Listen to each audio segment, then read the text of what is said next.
process that they go progress. Vulnerable, innocent, feel the vibe I miss. Got a medium manipulating on minds. Left or right, you decide. The evil is hell, ain't no divide. The road I'm on, built on lives of those who die believing in lies. But these streets are made with concrete. These streets are made with blood. These streets are made with beauty. These streets are made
in a field of big blue lights with a ship inside.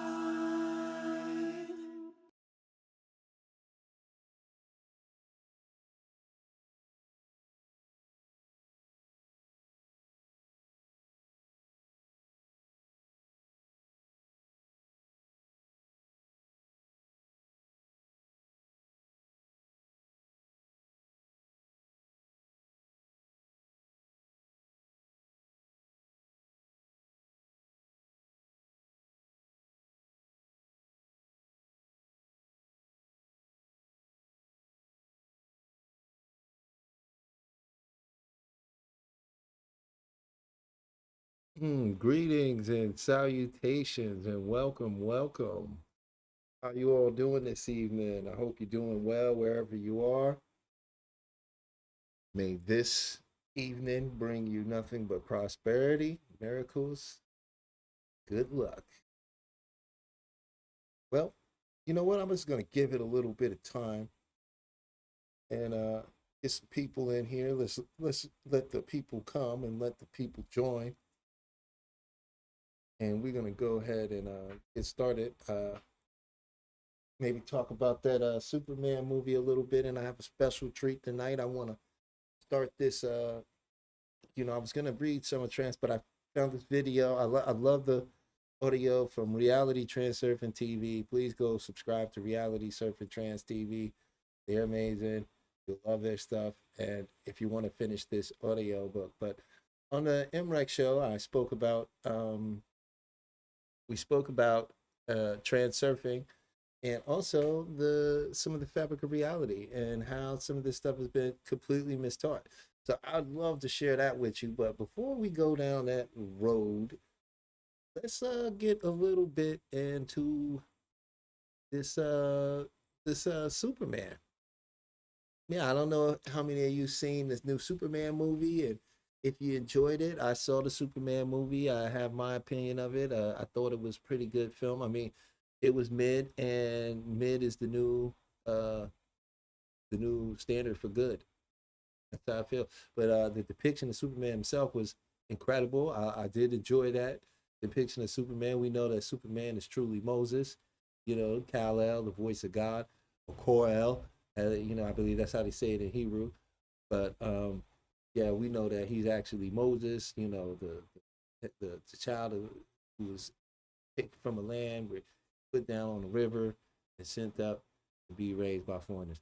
And that's very similar to the Superman story. And it's funny, and the Man of Steel, he mentioned he traveled through an ocean of stars to get there. So that's just one of those references. But I guess you can also make the Jesus reference to Superman as well. But it was written by two Jewish men. and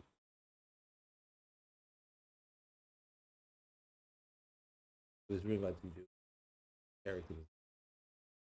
It's very obvious that leading people.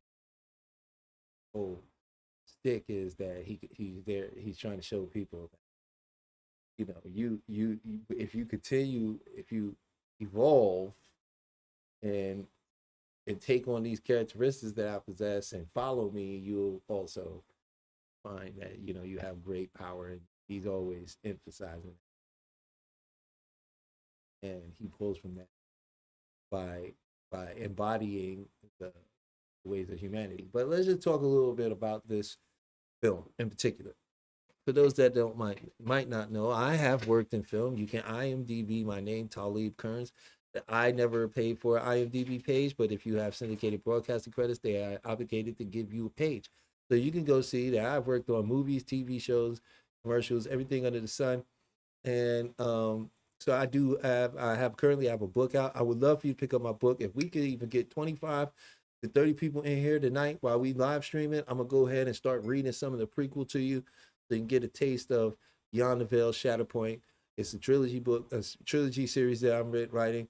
It's 3 fantastical books that cover every range of conspiracy theory. There's a lot of truth hidden in it, but it's my contribution to the world of sci-fi, because I don't feel like you should complain about this stuff and not have your own creative thoughts that you want to share with the world. So I have put something out there for you to share.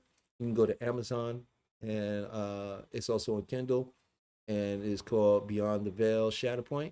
Please check it out. But let's just talk about this Superman film a little bit. First of all, I'm hearing a lot of people complaining about how the movie started, has just thrown in, and it was exposition, and it was in the middle. And I'm like, well, okay, that's a fair complaint, but it's not like it's a complaint that it's not an unfamiliar territory for us.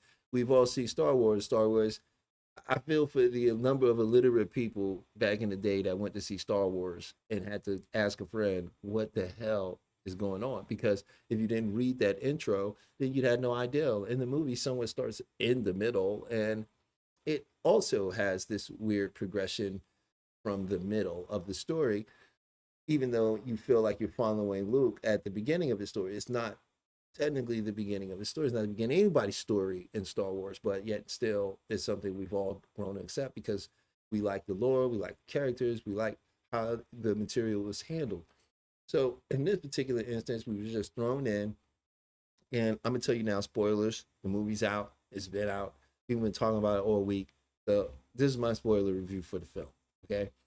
So the movie starts out with them mentioning the 300 years that metahumans have been on the planet, and then at 30, years from that date, Superman came to Earth, and it goes in its 3 cycles of 3. Once again, this is, we if you know, if you understand the symbolism and how they like to play with numbers, then you get that, right? Okay, so we see Superman, and here's one of the things that I get why people are very unhappy, or why they even feel initially why it's not correct.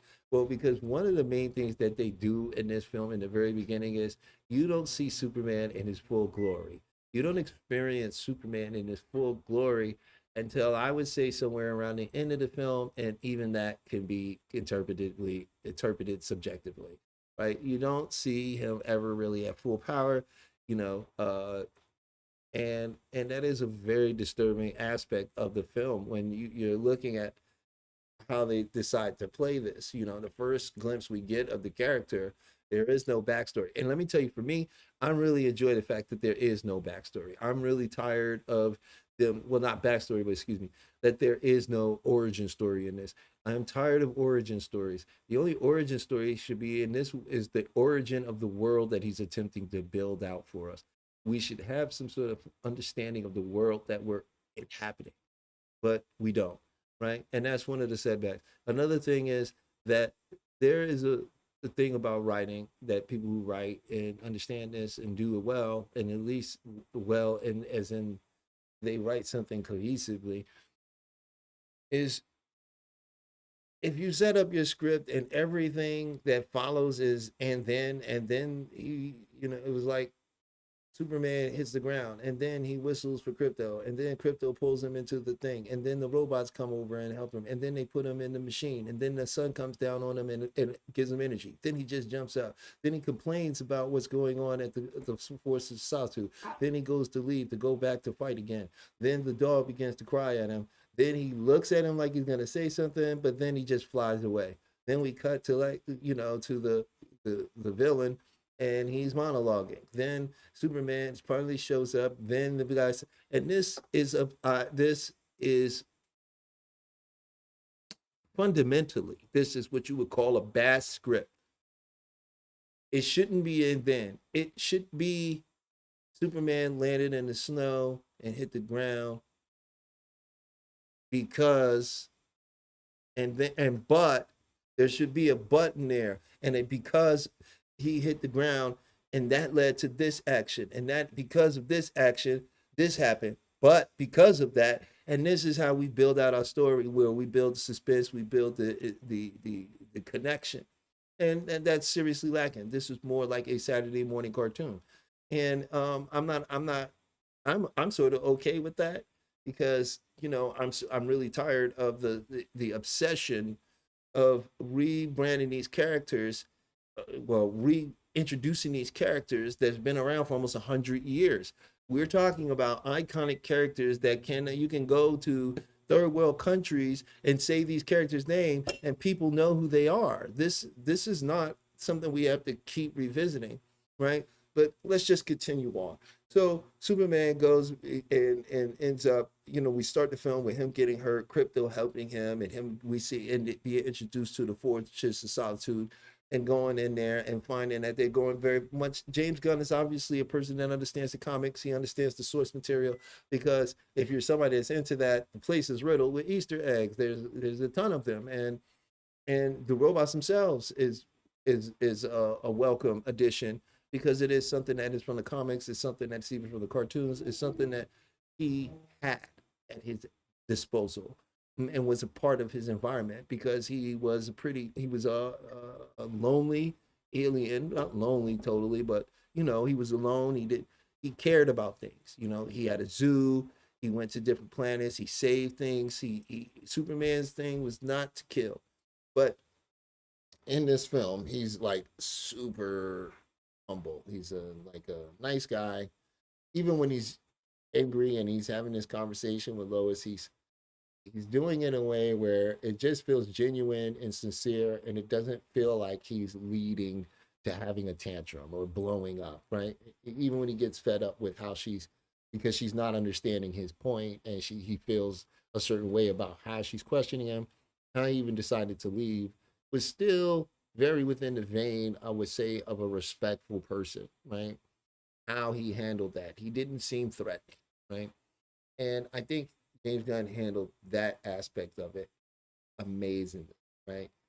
But at the same time, he spent a lot of time on the ground. He was constantly getting punched and beat up, and there's a moment in the film where Superman is arrested, and then they shoehorn in this weird. It feels under. I'm gonna tell you what I feel is going on, just from my personal perspective, and from my dealings in Hollywood and dealing with films and seeing how they like to do things. I'm gonna predict this right now for you. When it comes to DVD, there is going to be at least a 3-hour cut of this film that's going to come out, because his original cut for this movie, his original filming of this movie, is 4 hours worth of content, right? We had to do reshoots. They didn't like certain things. So I'm watching a movie, and I can tell, as an editor and a filmmaker and someone who does these things, I'm looking at it and going, okay, this scene is picked from somewhere. There's additional, even if it's say 8 seconds, 10 seconds, 15 seconds, additional of scenes, that removed time alters the whole concept and the whole context of what we're watching, right? I feel like if James Gunn was going to go ahead and be a little over the top, then they should have just leaned all into it. I think that the movie runtime is its biggest hindrance, because there's no way to fit in that runtime the development space needed for that many characters. And I'll say, I've heard a lot of people say there's a lot of characters. And let me just say that I did this. I watched The Man of Steel after I saw the new Superman. Went, watched Man of Steel, and I was pretty taken back because I realized in that, and I'm someone who I got, long ago. I was in the chat. He don't know who I am, but Tyrone Magnus was when he was one of the people that I always liked this guy. He's amazing. If I finish what I'm doing, I really would have loved to see him acting in some of the things that I would like to have come out. But I was saying to him that I thought the Man of Steel was the most realistic depiction of Superman in the chat, and he went in on me like I wasn't right, like and then later he's like, okay, I love it.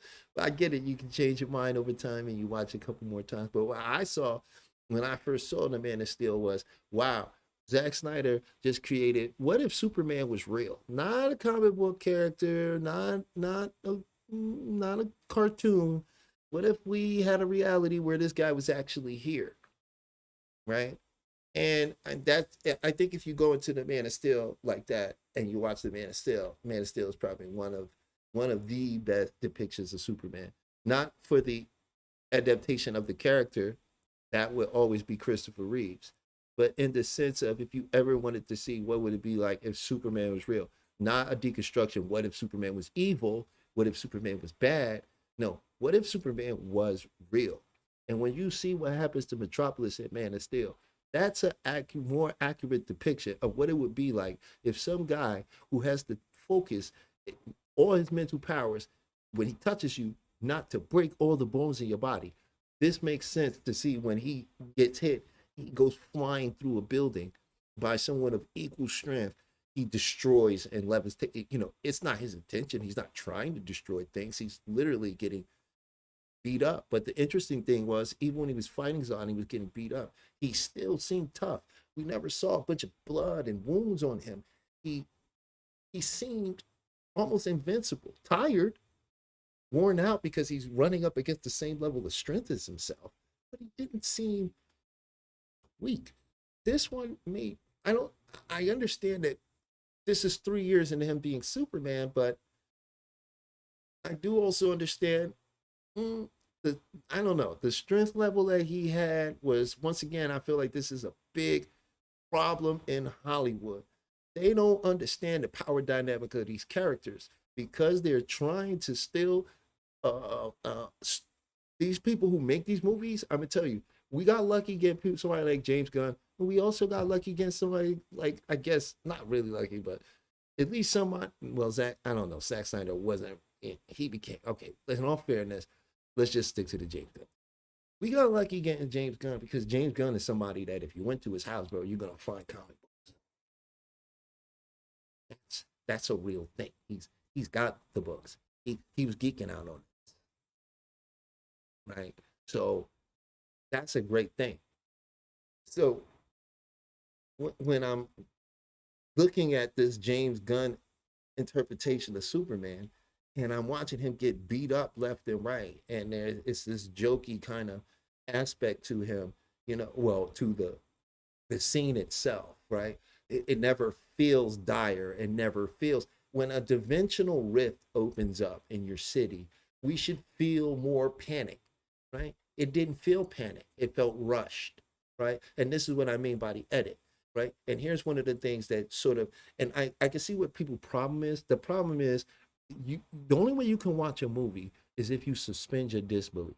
The suspension of disbelief is to say that I can sit here and know that this movie is not real, and I'm okay with that, right? And I'm going to allow myself to bypass the fact I know it's not real and act as if this is real. I'm going to enjoy it as if this is happening.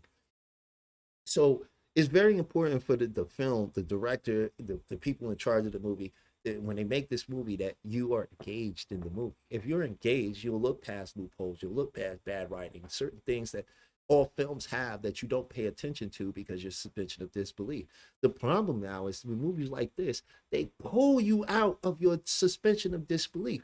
The moment you get pulled out of this, you can't help but see it's a movie. And when you see it's a movie, you're going to see the production of the movie, but you're going to see the flaws, the acting, the timing, the rhythm, right? And once you see that and that's being poorly executed, then it's hard you're gonna be unwilling to commit to the rest of the film, right? And I think some of that is happening with this. But here's the thing: if you would have made this movie, it doesn't matter if you would have made this movie. If you'd have made this movie during the time of the Man of Steel or something like that, it wouldn't. It would have flopped. It would completely flop. The reason that this movie I see is going to do good because of the ADHD nature of this film. This film is moving fast. It is all over the place. It isn't. It's coherent, as in it's completely linear in nature, but how it approaches that linear nature is literally all over the place, right? And I'm gonna give you another example of this linear nature of the film that just completely doesn't make any sense. We enter season 8 of Game of Thrones level time traveling in this film. At one point, Lex is trying to set up Superman to get him away from the Fortress of Solitude so that him and his cohorts can sneak inside and do whatever nefarious things villains do.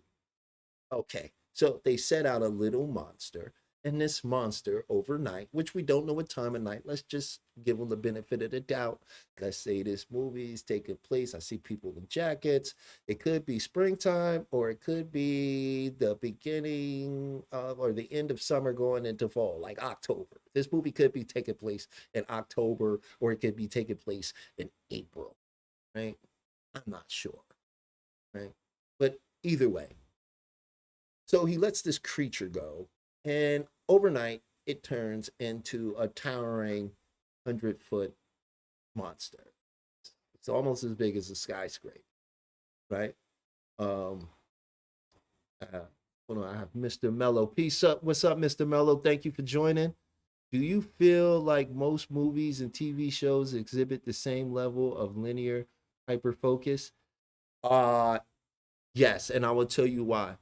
Because it seems we are in a time now where there is a system. They make one piece of content and it sticks, and then they go, okay, we must reproduce this formula, and it becomes formulaic, right?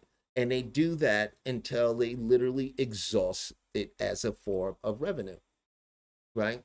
And it feels like, once again, because of, you know what it's like too. It's also like this, Mello.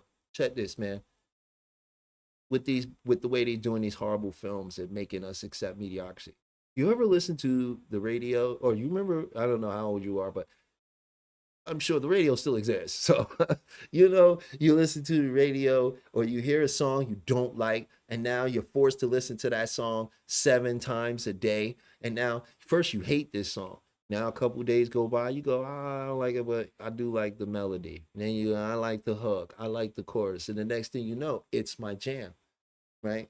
And they know if they could just condition, okay, to get into the fortress. Okay, Superman's super fast, so you figure he's at that city now, right? Um, oh, it stopped for you? Did it stop for you too? Okay, hold on. I had a little issue with the chat. Okay, we back up. Thank you. Hey, Mello, I appreciate Mr. Mello. I appreciate you, man, for letting me know we were down there, because I was just in a moment. I'm gonna backtrack a little bit. As I was saying with the Superman film. Okay, so Superman flies from his fortress to go defeat this giant monster that Lex has set off on the city, which is a crazy convoluted scheme for him to sneak into the Fortress of Solitude.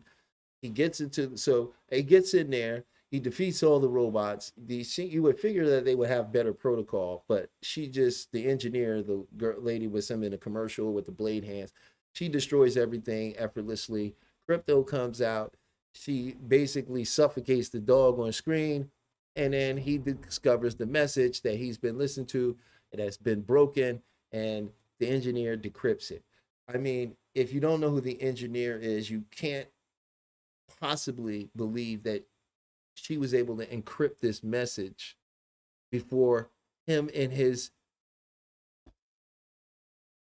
space alien AI who come from Krypton. You would figure they would be able to fix it. But she is a special nanite being. I don't understand why our earthly nanites are so great that they would be able to decipher this extraterrestrial alien artificial intelligence that writes its own alien code. But that's neither here nor there. This would require you to start thinking, and the movie doesn't want you to do that. Okay, so fine. So Superman's off. He finds the thing, and here's where it gets really dark. And you go, James, I don't know why he does this. This is they they don't know how to create tension without being weird and political for some reason. And well, I do know the reason, and we'll touch on that when we get into the transurfing after this review. But here's what, like, I'm sorry, I had a, it literally was like, why did you? And for my mind, why would you do that, right? But the Jarrell message from his father ends up getting decrypted. This is all in the same scene now, guys. Just keep this in mind. Time has gone by. He's still over here fighting the monster. This much time hasn't gone by, okay? He's over here, and the time before he can even defeat the monster, he's recreated the message completely, heard it, downloaded it, okay? The message is just where it gets weird and sick. I don't even know why they would play with something like this. It doesn't make sense to me. Jarrell, the father of Superman, tells him in the second half of a message that he should get a harem of women and to subjugate all the humans because they're weak and morally vapid and inferior to him. And he should spread the seed of Krypton and impregnate as many women as he can so the seed of Krypton can live again. What? Where did this Nazi-esque, where did this come from? Like, I get Zod was like that. They left out the fact that, yeah, there were genetically engineered people on Krypton. They were pretty much some racist people to begin with, right? Like when you get into the history of them, but that was factions of them. And Jarrell was one of the good ones. So I don't understand what we're doing when we throw him in the mix and say he's supposed to say he sent his son here so he could screw a bunch of Earth girls and produce a bunch of babies that raise up to take over the earth with him. And soon, in maybe 50 to 100 years, he'll still be around for it. That, you know, Earth population would be, you know, massively Kryptonian.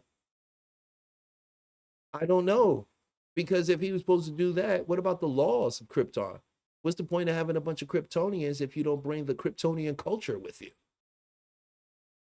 Once again, I apologize. I digress because if you don't suspend your disbelief, you start thinking about this. But anyway, from this point, now Lex somehow downloads everything and then sends it to the news. I don't know how. He had the news on speed dial and the file ready, edited, ready to go for the news. Somehow, from there, he had a totally different outfit on. Meanwhile, keep this in mind. He's still fighting the monster. He gets back in there, right? Drives off, flies off into the sky, goes to the news station, and as he's defeating the monster, he's ready to be aired and broadcast. What? As he's now being broadcast and Superman's being cheered on for trying to defeat the monster, by the way, which Superman's intention when trying to defeat the monster was to save the monster, to get it to safety, that it was a danger to others and itself, and it needed help. He was trying to figure out how to do this without destroying any more property and hurting any more people. Yet the Justice League wanted to take the most violent, disruptive route out. What message do you keep sending about humanity? Even the ones with powers behave like juveniles, right? And the smartest one is the one that killed him. Mr. Terrific. Right? So either way, the monster defeated. People are clapping, yay. For some reason, there's television, teleprompters on all the buildings. There's 1,000 extras outside. I don't know why they're all standing around, why a giant monster is literally trying to step on them. I can understand In this world, people know superheroes exist, but there's knowing superheroes exist and knowing that insurance exists and knowing that life insurance exists and that you could die and that you've seen superheroes fight before and people get seriously injured. Why would, I'm sorry, once again, you have to, got to turn your brain off, because if you start thinking about it, this whole thing falls apart like fast, right? But either way, now all of a sudden he's on the screen, he's on television, he's telling people Superman's a piece of crap. He came here to rule over us. Here's his father's evidence. They go, is that the real one? Can we trust that that's the real message? Yes. I've had analysts, 40 different analysts. I've had the best computer people in the world look at it. And I'm going, when? When did they do that? Is he just lying? Is that the point, that he's just lying? And if he's just lying, the news isn't going to try to verify anything? This guy's been here for 3 years, saved probably hundreds of thousands of people at this point, stopped it, got into the middle of a war. You got immigrants running up to him, helping him up in the street saying, you saved my life. And then when you hear a news report from a guy that everybody knows don't like him, it's not even a question. There's no pushback. Oh, I guess that's all the government needed. This is all the government needed to go ahead and lock him up. But not before doing a contract deal with him for a private prison that I guess they have no idea, which is in a pocket dimension, which is completely unstable by the film's logic. We won't even touch that at all. But I'll just leave that alone. We'll just move right along. And as I'm explaining this, I'm realizing, wow, I enjoyed this movie probably for all the wrong reasons. You see, I'm at a point now where I don't really care.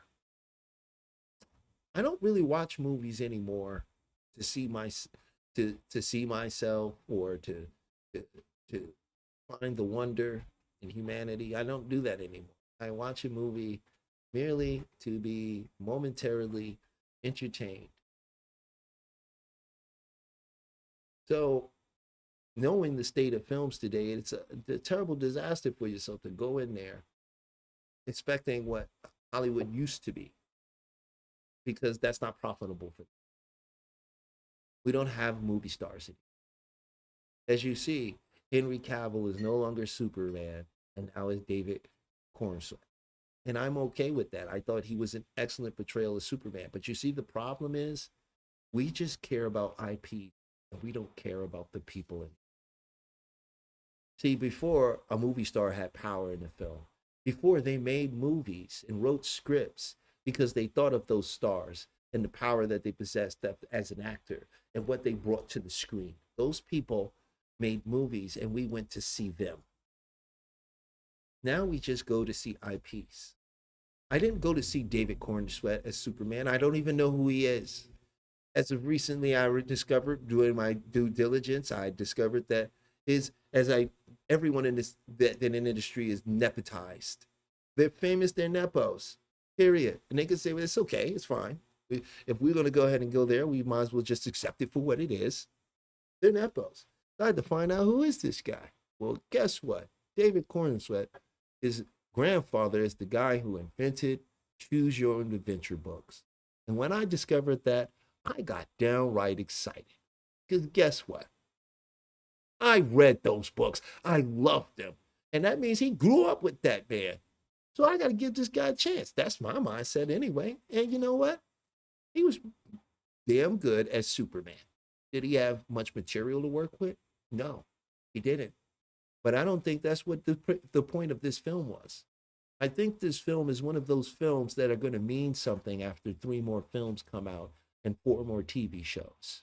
Then you're going to go back and you're going to watch this Superman, and it's going to be the greatest thing you've ever seen, because all of the context and information and the stuff that's going to make you really care about it is going to be within a world that he's building out. Because they don't give us movies anymore. They give us commercials, commercials leading to the next project. That's all we get now. See, before they made a movie and they didn't think about part two. They didn't think about part. That was based on how good that movie did. If people liked it. Now you just get a part two because we got to pump out 5 of these. Well, what if people don't like it? Don't matter. You think you're not going to get a season 2 of Ironheart, just like you thought you wasn't going to get a season 2 of The Acolyte and Ahsoka and any of these other shows. You will be getting a season 2. Believe that. They'll be giving it to you, and you will be getting it. Those are facts.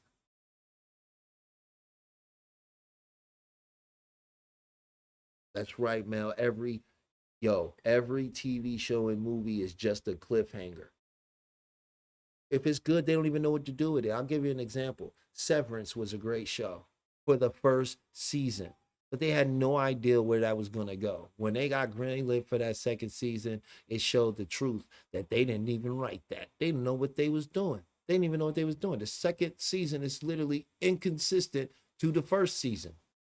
Pacing, tone, everything. The only thing consistent about the second season is the cinema photography.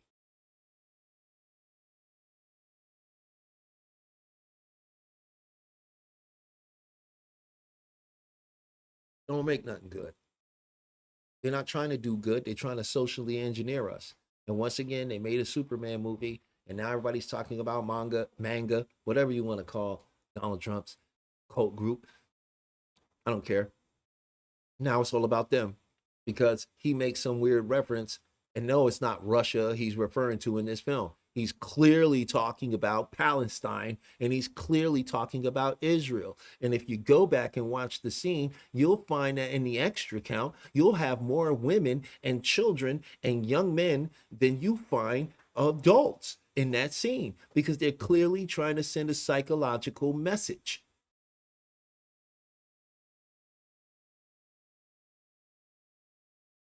And here's my thing. Oh, I don't care about your political message.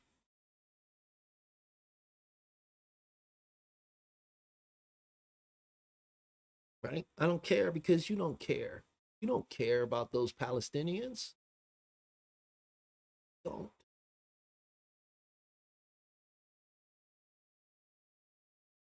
The world act like they care because that's a good front for them. But nobody really care. If people really cared, if you really cared, where would you be? You'd be there helping them, but you're not. You'd be breaking laws, but you're not. You'd be fighting, but you're not.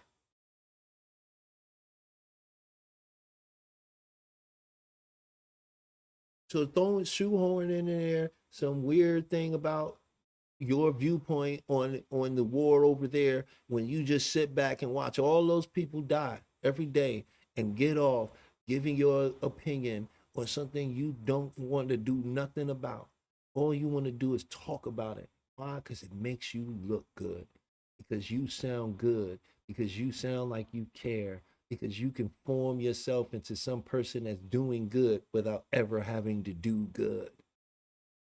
I don't care. Just like James Gunn don't care. He don't care. This political. It's not. No. He's an immigrant. We love our immigrants. Meanwhile, he never mentioned he's an immigrant. Every white person in America is an immigrant to America.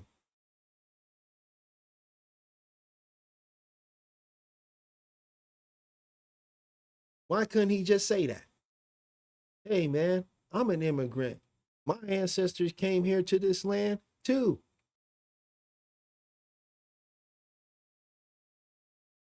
See me, I'm not an immigrant. I'm an immigrant with an E. I'm an immigrant with an E. I'm an immigrant with an E. I'm from here, America. You could trace my family beyond the 1800s right here. I got relatives that I knew that was born in the late 1800s. What do you mean? I'm from here. The only thing we did was migrate from the south to the north to the west.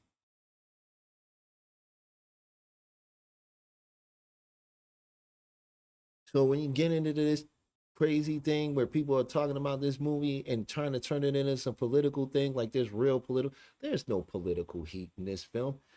I mean, there's not two layers of movie here. This is all on the surface.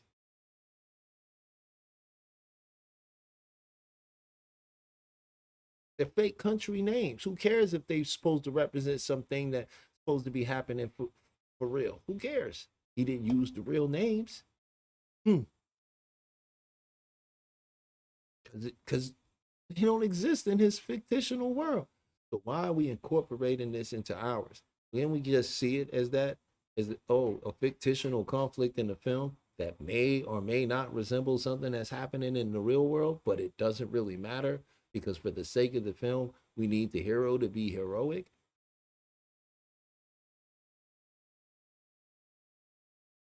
So that's all the political in this film.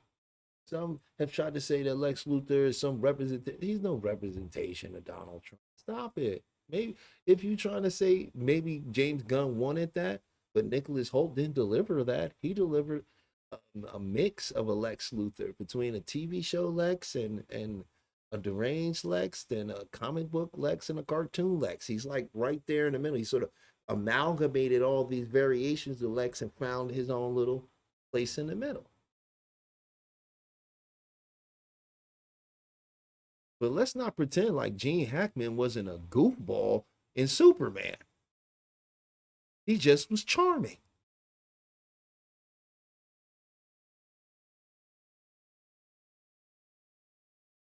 Right? So let's just go a little bit further into this movie. I'm gonna wrap it up. I don't want to talk about this film all night because quite frankly, it's not worth it. Enjoyed it. I thought it was pretty good for the movie. If you just want to see a Superman movie and get away from what usually is and you enjoy the way James Gunn does things, then you're going to enjoy this film. There's just no way around that.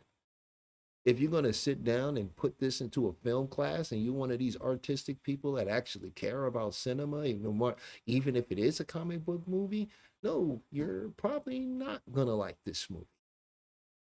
He breaks too many rules that we all know define if something is good or bad. Will this movie stand the test of time? Mm-hmm. If people keep dumbing down, if people's attention spans get shorter and shorter, if when on YouTube the biggest video you can find is of a Bigfoot from AI, that's the level of content that's being produced now, and you're complaining about this movie? What are you talking about? This movie is fine. Fine. It's not even deep. There's nothing in no, you can't go into the, you want to try to get into the conspiratorial and all that. There's none of that there. The symbolism is there. Yeah, your basic Masonic symbolism, numerology is all in it. Who cares? It's nothing new. It's not even special. At this point, everything in this movie has been done already.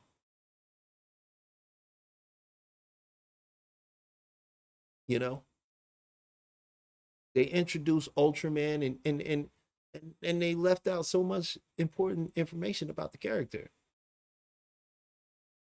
right? And it's not that they didn't shoot it; it's that he had to re-edit it. And for some reason, they said, "Okay, well, you got a runtime of 2 hours now, a little over 2 hours, something like that. That's your runtime." Oh, cool. We're gonna save the rest for the box set. Movies are dying anyway. Don't you realize that? Can you not see? You ain't gonna be going to the theaters much longer anyway. That's gonna be like going to a museum. Go see a movie. Really? Yeah. They have a movie display over at the museum.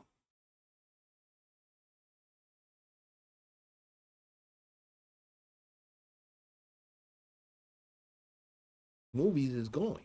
It's gone. It's gone. They have found a whole new niche and they didn't tell nobody about it until it was way too late. And now that everybody's onto it, it's too late because they're the main force of it. And that's streaming. And they're gonna make all their money back on this Superman movie in the theaters and when they go to stream this. And they release these box sets and they show you that, oh my God, there's almost 2 hours worth of additional content. It makes it a wholly completely different movie.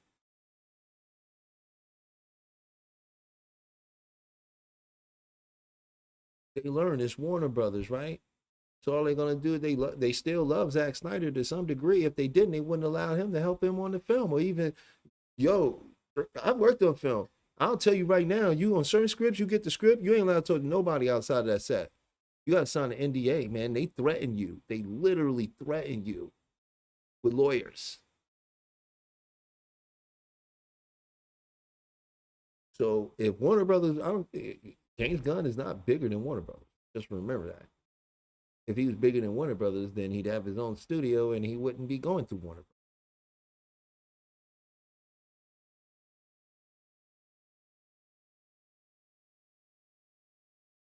They learned from, you know how much more money they made in the back end on the Snyderverse when they went ahead and released the Justice League. They never gave you all those streaming numbers. You know how many people, there was millions of people, there was so many people that signed the petition alone, or every one of them was guaranteed people that watched it, but you could just stack on all the numbers when people go, oh, that was, they remade the movie, they did, oh, it's 4 hours long, oh, just from the interest alone, they made that money back big time. Wow, they learned something. And you think every time Hollywood learns something that make them money, they go ahead and they incorporate it faster and faster and faster and faster. So if you don't think that this Superman's movie is gonna come, because remember, it's the same amount of controversy. Ain't nobody gotten him the Superman right since Christopher Reeves passed away. Right? Because every so often in production, you get those magical connections where those people work so dynamically together that they all have the vision in their mind and they're able to bring that to life, right? But the rest of the time, it's total chaos and confusion. Rewriting and scrambling. Egos going berserk and not being able to say nothing because, you know, in Hollywood, you say the wrong thing, no matter how righteous and right you are, they'll be like, that was really good of you, but you'll never work again after that. You will disappear from the whole scene. So if you're smart, you got to eat it. If you want to keep working, unless you nepotized.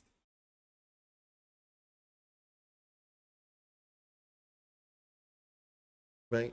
But as I go back into the Superman thing, I'm gonna just speed that up a little bit. So Superman ends up getting locked up in a pocket dimension. He's down in this pocket dimension. This makes no sense. We got Metamorpho or Element Man, whichever you decide to call him. Anyway, he's sitting there. His hands, he turns to kryptonite. It's weakening Superman. Lex Luthor brings the guy from earlier, the immigrant dude from earlier, Indian dude, and shoots him down there. And I'm like, oh, okay, now we're getting into the evilness of Lex Luthor really being, you know, evil. But then that gets played off as a joke. It doesn't go that serious. He goes away for a long time. I'm thinking he's supposed to be torturing Superman. Oops. Excuse me, guys. I just hit something in front of me. But I'm thinking he's supposed to be torturing Superman. He's supposed to be asking questions. Oh, this is the first time. Do you bleed? Like, you know, give me a knife. Let's cut him. Let's stab him. Let me get some DNA from you. I'm going to do worse. I'm going to do more to you. I would figure he would do something to him, but he doesn't. And I don't understand how he kidnapped this guy's baby and has him down there. I don't understand any of this. These are just characters that are just introduced to us, and they're introduced to us in a way to where there was obviously more going here. He's not an idiot. James Gunn is not an idiot. I don't care if these people on YouTube and these other people that's contributed nothing to the field wants to say he's an idiot. Those that have contributed and call him an idiot, well, that's your opinion, and I'd love for you to leave a comment and explain to me why you find him to be an idiot. But I know the man is not an idiot, okay? The film was chopped up. Just like in all the gaming, nobody gets to make the game they want to make because they constantly have to trade off, right?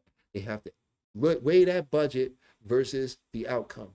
They have to weigh that budget versus what they want to do and what is more important to be done, what best represents what the artistic vision is, and where can we cut some slack off from it because we can't really afford it. Right? And that's the whole dilemma of the film, right? The whole dilemma of this film is the editing was a mercy chopping. Whoever did this was like, I don't really want to kill this baby, but I need to make them think I did. That's how I feel about this. Cut this movie up and he put it back together the best he could with removed scenes, and it's showing. Not my job to make excuses for James Gunn. It's a mid film. I feel like even when we get all the scenes, it's still going to be a mid film, right? Because these people they're good at what they do, but they're mid. Let's just call it. James Gunn didn't invent the Guardians of the Galaxy. Yeah, he did it. He brought it to life. But you know, at the end of the day, there were a lot of elements that made that so. And we can see that because when we watch the second one, it's slower, it's worse paced, it's not as entertaining. And by the time we get to the third one, okay, it's the send off, but bro, what? We go into areas and darkness that was not necessary in that film. And it gets nonsensical with giant plot holes. So technically, he made one great Guardians of the Galaxy film. The other two are not great. Right? And he hit that on the head because one, he was giving, no, this is what happened in Hollywood. You want to make a great movie? Pitch something that nobody care about, but they got to make. See, that's the secret. It happened in Werewolf by Night. They didn't care about Werewolf by Night. They let him go. They was like, it's a project we need it done. Just make sure you have it by this date. Turned out to be one of the best things that Disney Plus actually brought from Marvel as far as a special or TV show is concerned. Period. End of story. Werewolf by Night. Nobody can argue that. And if you do, I mean, you can. I shouldn't say that. I'm going to retract that. You can argue that, and that is your right. I'd love for you to leave a comment on why you feel it wouldn't be the best. My point is, in my opinion, from my perspective, it is the best. And that's just where we're at. There was a lot of eyes on this film. You got executives, you got shareholders, you got a whole world of people that is involved in this movie, right? And they all had a stake in that film. And even though all of the film is rolling on his head, because for us, he's the head of the thing, the reality is he's not. Someone wrote his check. And the one who wrote his check is the one that gets the final say. Right? And Warner Brothers has a very long track record of letting executive producers put their fingers in when the director is trying to make a film. This is just a fact. They have been doing this for a very, very long time. Right? Zack Snyder's Snyderverse fell off the rail not just because of Zack Snyder. It fell off the rail because of the infinite amount of problems and pushbacks that he was getting from spinning, you know. And this is the real. If you, I dropped out for a second there. Excuse me, I'm working on it. The internet is a little in and out right now, but it's really one of the major problems with this film is that we're the trend that has been continuing in Hollywood for so long, right? And this movie is disjointed in the fact of, yes, it's coherent with A to B, right? But that A to B is completely nonsensical, right? It reminds me of like when we got to, if you ever watch Game of Thrones, and by the time you get to season 6 and 7 and 8, the things that took 3 and 4 and 5 episodes to build up to, like he's walking from here and going to King's Landing, they don't get there for 3 episodes because they're showing you the passage of time. The passage of time is so crucial in these kind of things. What made John Wick was fast moving, but the passage of time was there because we learned early on he was on the clock. He had to hurry. They had 24 hours. They were going to kill him. He had to go over here. We understood that. We could feel that through the movie, through his movements, through his running, through how the cinematography, all of these different elements brought us into this feeling that John Wick was under pressure. He wasn't this guy that was just in another set piece where they said you have 1 minute to escape and then we watch you for 10 minutes. Right. And so, like, and you could tell with the things with his father, with the, like, I'm gonna tell you the worst representation on there was Ma and Pa Kent. That was terrible. I mean, that wasn't even, that was like a non-redneck trying to be a redneck. And I don't even want to say redneck. I mean, to be super honest with you, man, what would you call that?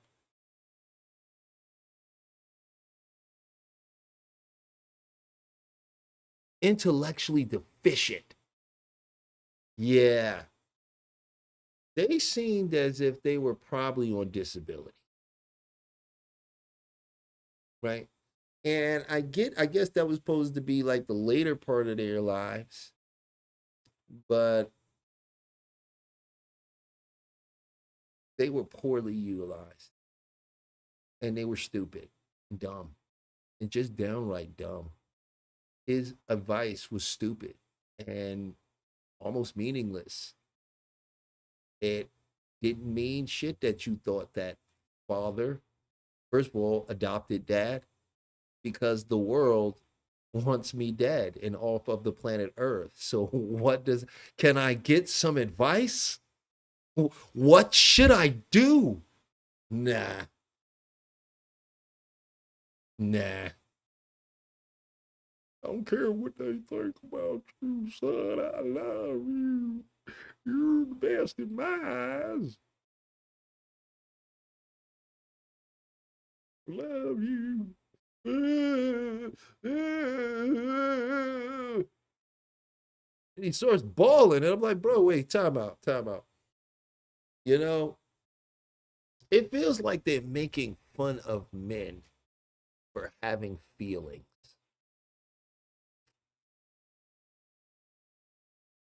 These don't seem to be thought out moments of emotional outbursts in a man that could make the audience understand the importance of health.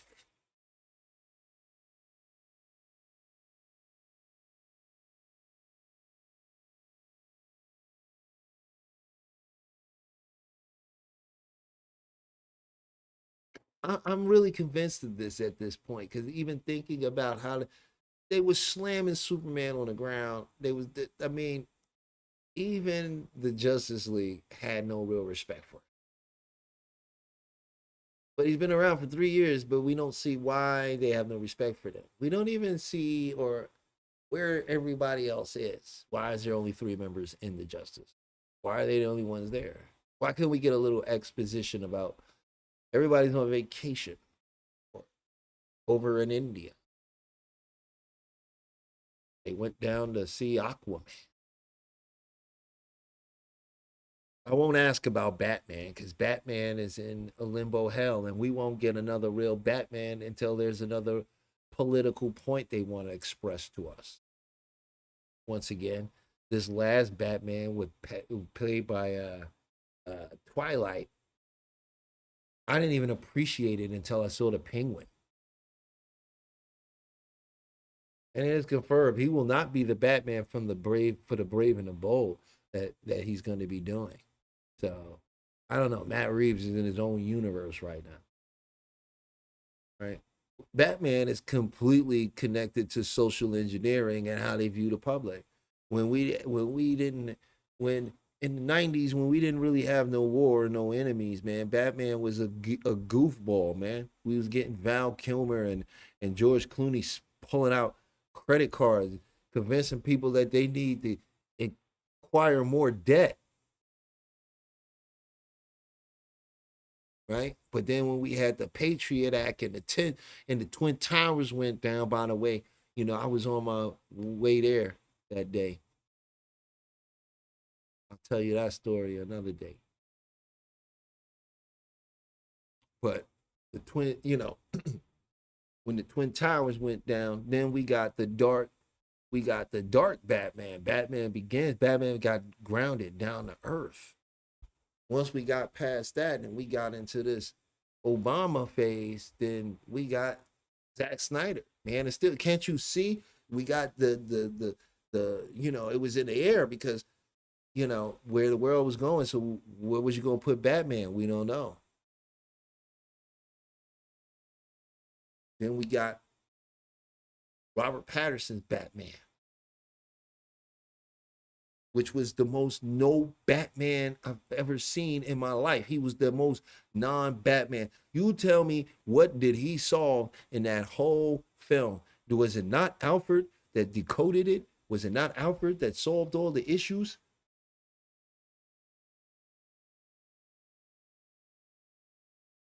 Oh, just watch Batman Forever again, right? Tell me, it's so goofy, man. I can't believe I was like, man, when I was younger, I love that stuff, man. I was like, you go back and watch, you like, what in the world?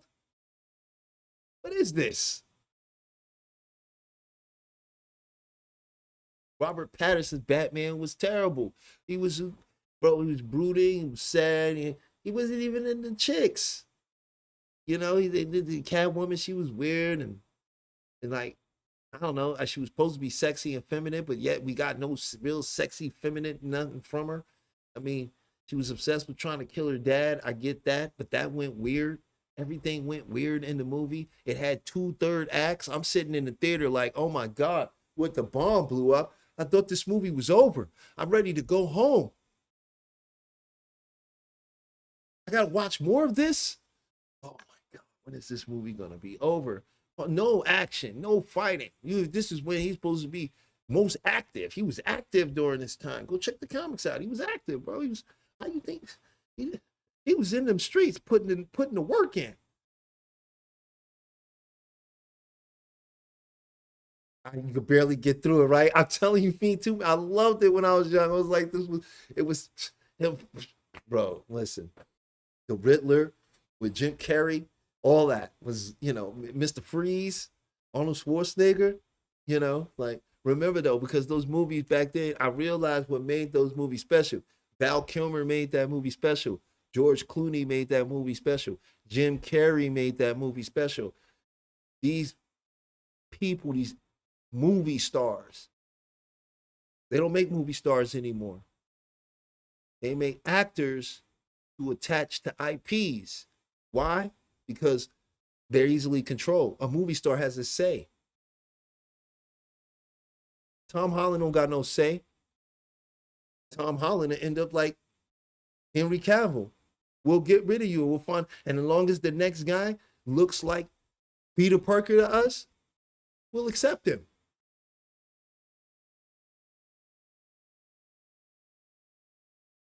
Killing all creativity. We don't care about the actors no more, so the craft don't matter no more. And if the craft don't matter no more, then they're able to pump out as much garbage as they want to. We accept it anyway, even if you say you don't accept it. What about the other people that do? They're not gonna stop making it. And I'm gonna tell you another little secret. These bad movies, they are not making them for you, and they are not making them for me. They're making these movies for your kids and your kids' kids, while they wipe away the movies we grew up on by remaking them into oblivion and rebooting them into oblivion, so they will never see the original content. We know this is a fact because they've already pulled Die Hard. Die Hard's been pulled.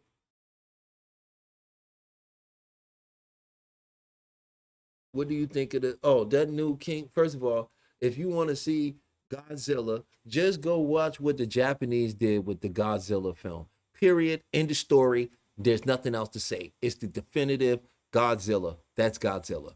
This last one they made with them jumping on the pyramids of Egypt and turning him into Optimus Prime 8 version makes it's annoying.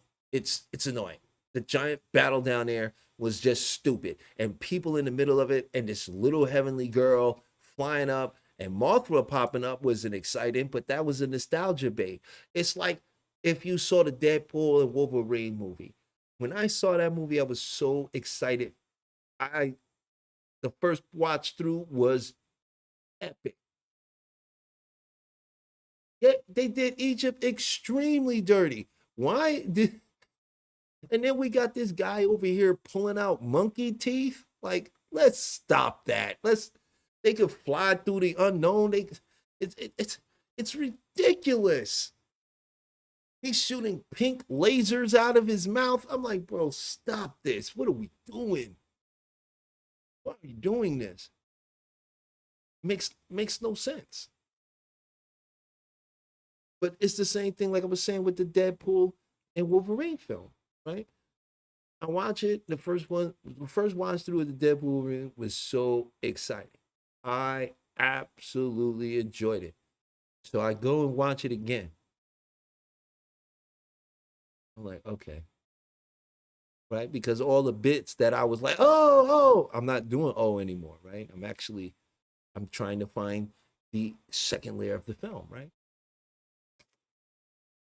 It's not there. No. I watched it the third time.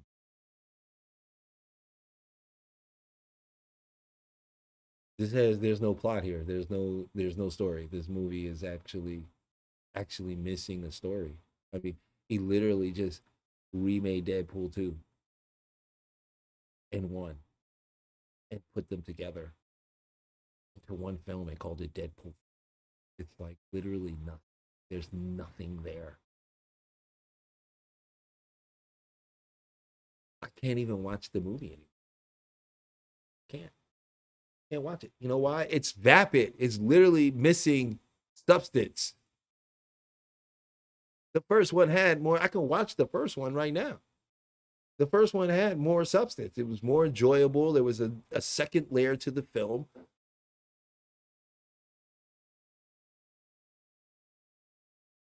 This was just a nostalgia bait.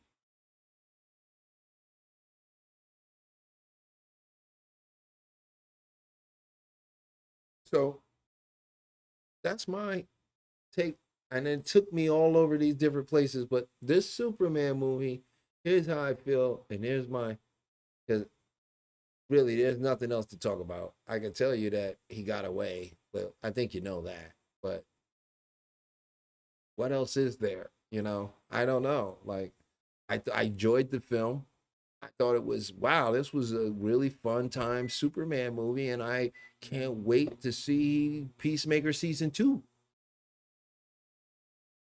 I'm really curious now to see what he does with Supergirl. I think he might actually put more care into that because I'm really starting to think that Hollywood just hates men. Some would say, "Oh, I didn't speak on Mr. Terrific." That's right. Mr. Terrific he was okay. He wasn't terrific. He was just okay. I felt like as a character, when it came to him talking, I don't feel like his language actually matched his intellect. I get he's supposed to be black, and let's just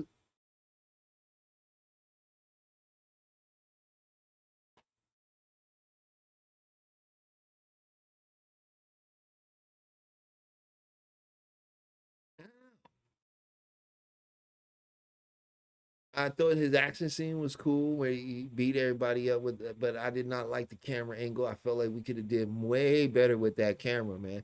But I understand a lot of things was locked and static because, there's CGI rampant all over the place and stunt doubles constantly and need for angle changes and swaps and it's like there's a lot of work went into this shot. I get that, but the CGI was just lacking. Because it was so bright in the color palette that they chose to use, It emphasized the CGI, the computer generated imagery. It emphasized it. It didn't add to it. It made it stick out like a sore thumb. So was it bad? Nah, it wasn't bad. But if we're going to compare it to some things, we can say that we know that's not the best they could have done. Maybe it's the best they could do with the budget that they had. And maybe that's the best we could get with the reshoots that they had to do and as much as the film they had to cut out. I'm not sure. Right? But it was cool. I felt like Lois geeking over that was okay. Like, oh, okay. She's like, he's terrific. But I would figure that he's been here.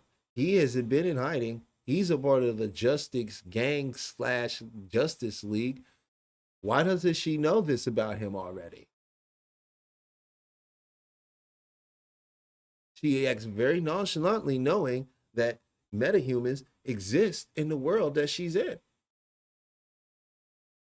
So why is she so shocked to see Mr. Terrific beat up some wannabe super soldiers? Somebody explain that to me. They were definitely wannabe super soldiers, not nothing to be actually impressed with. We didn't get a full demonstration of what their suits were actually capable of. We could have easily gotten something like that with just mere Lex in an office with a prototype suit explaining the amazing technology added to it and why they're so incredible. No, we just get a scene of them flying around in the sky and him talking to the government like, hey, you should hire me. My guys are the best. I don't know why, just because you see them flying around on a well-doctored, edited videotape that you came, or, video you came in there with. I don't know why that is the answer. When it's the U.S. government and we got my man agent, I forget his name. Oh, goodness. I don't know why I keep forgetting this guy's name, but I'll tell you like this. He's the father of dude who got killed in the Suicide Squad.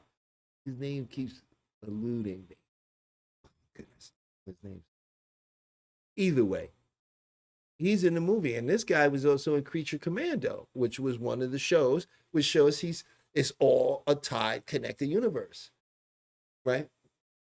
And yeah. So if I had to give this movie a rating out of 10 stars,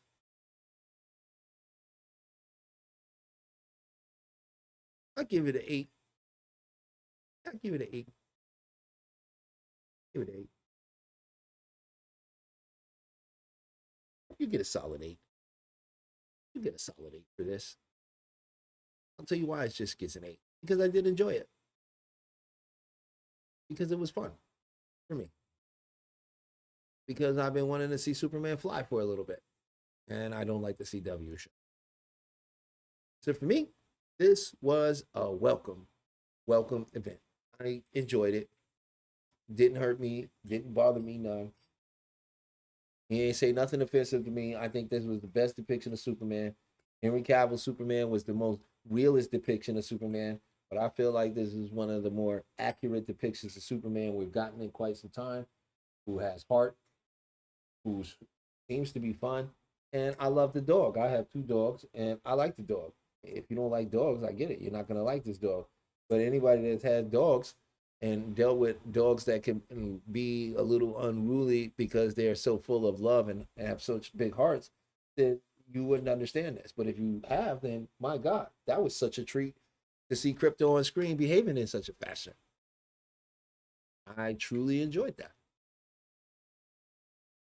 But that's my review of Superman. There were some things I left out, depending on how this do and what people say when I post this later. I will, come back to this and address any other things about the Superman, depending on the interaction I get about it. Because I did, like I said, I enjoyed it.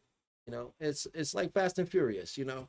I can enjoy the Fast and Furious movies because I just go in there. I like cars, and I don't go in there for a plot. I don't believe there is a plot in there to be had. Even if they say there is, I don't believe them. So I just go watch the movie to see the cars do what I used to do with Hot Wheels when I was a kid. Right? And I have a great time. And I'm going to tell you right now, you're going to have to stop going to these movies, right? It's 111, y'all. Miracles are happening for you right now. Let's just take 1 second to take a deep breath. Just repeat.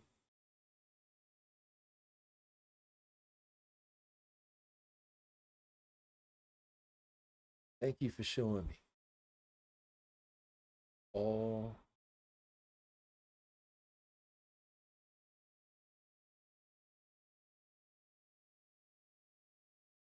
Just take a minute to visualize what it will be like.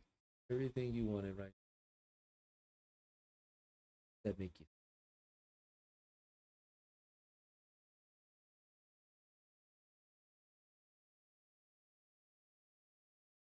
And just give thanks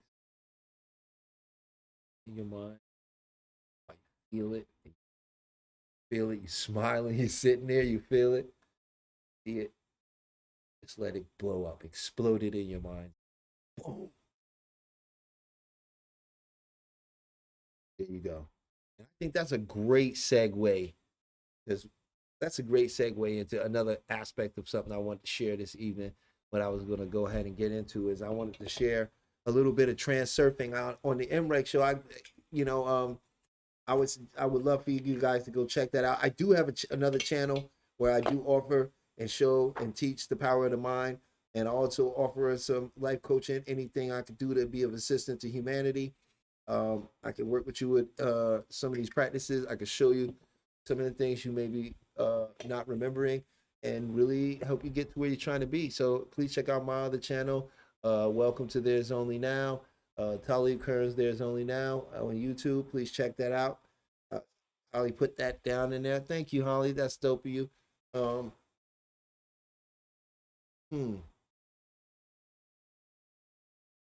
What I want to do is I want to share some of the transurfing. So there's a channel I like called Reality Transurfing TV. You can go subscribe to them.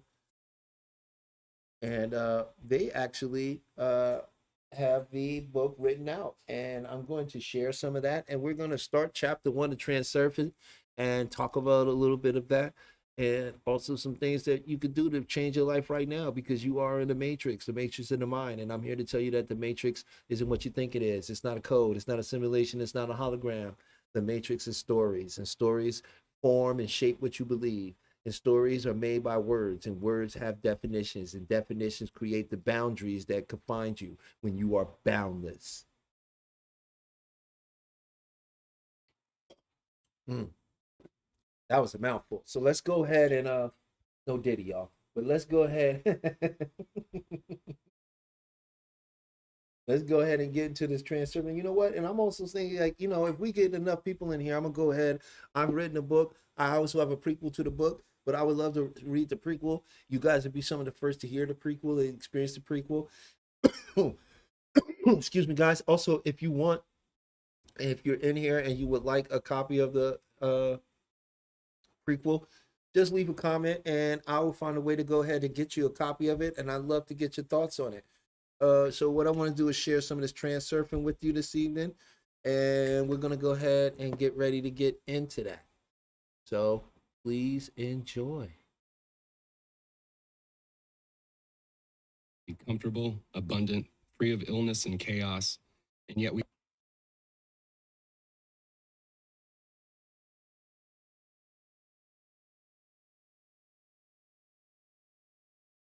go, guys.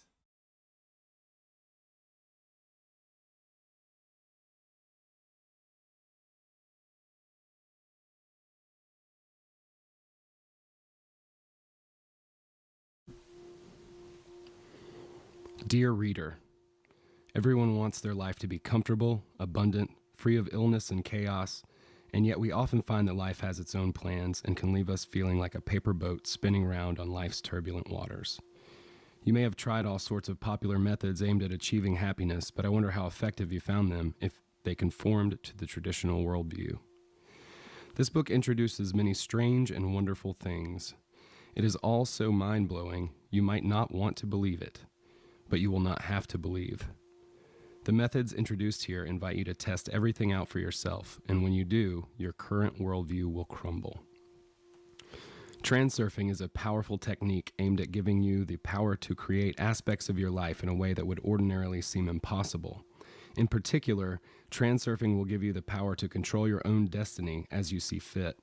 I promise no miracles, and yet something greater than a miracle awaits you.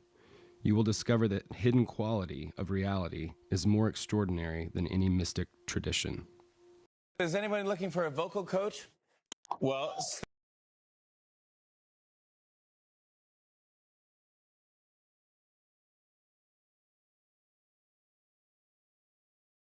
Huh? Somebody, sorry about that, guy. Oh, you like a copy, Mr. Mello? Yo, I'm gonna go ahead and try to set you up with that. Give me 1 second so we could get back into this video, and I'm reach out to you in the chat and get you set up. Meet Ken Tamplin. There are many books available now on how to become successful, rich, and happy. It is a tempting prospect for who would not want these things.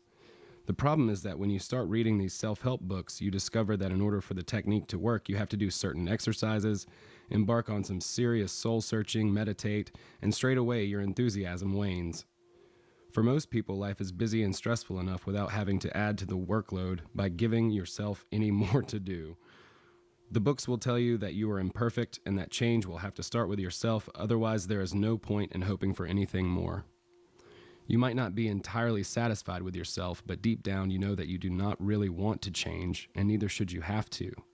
Be careful of anyone who tells you that you are less than perfect, for how could anyone else possibly know how you are meant to be?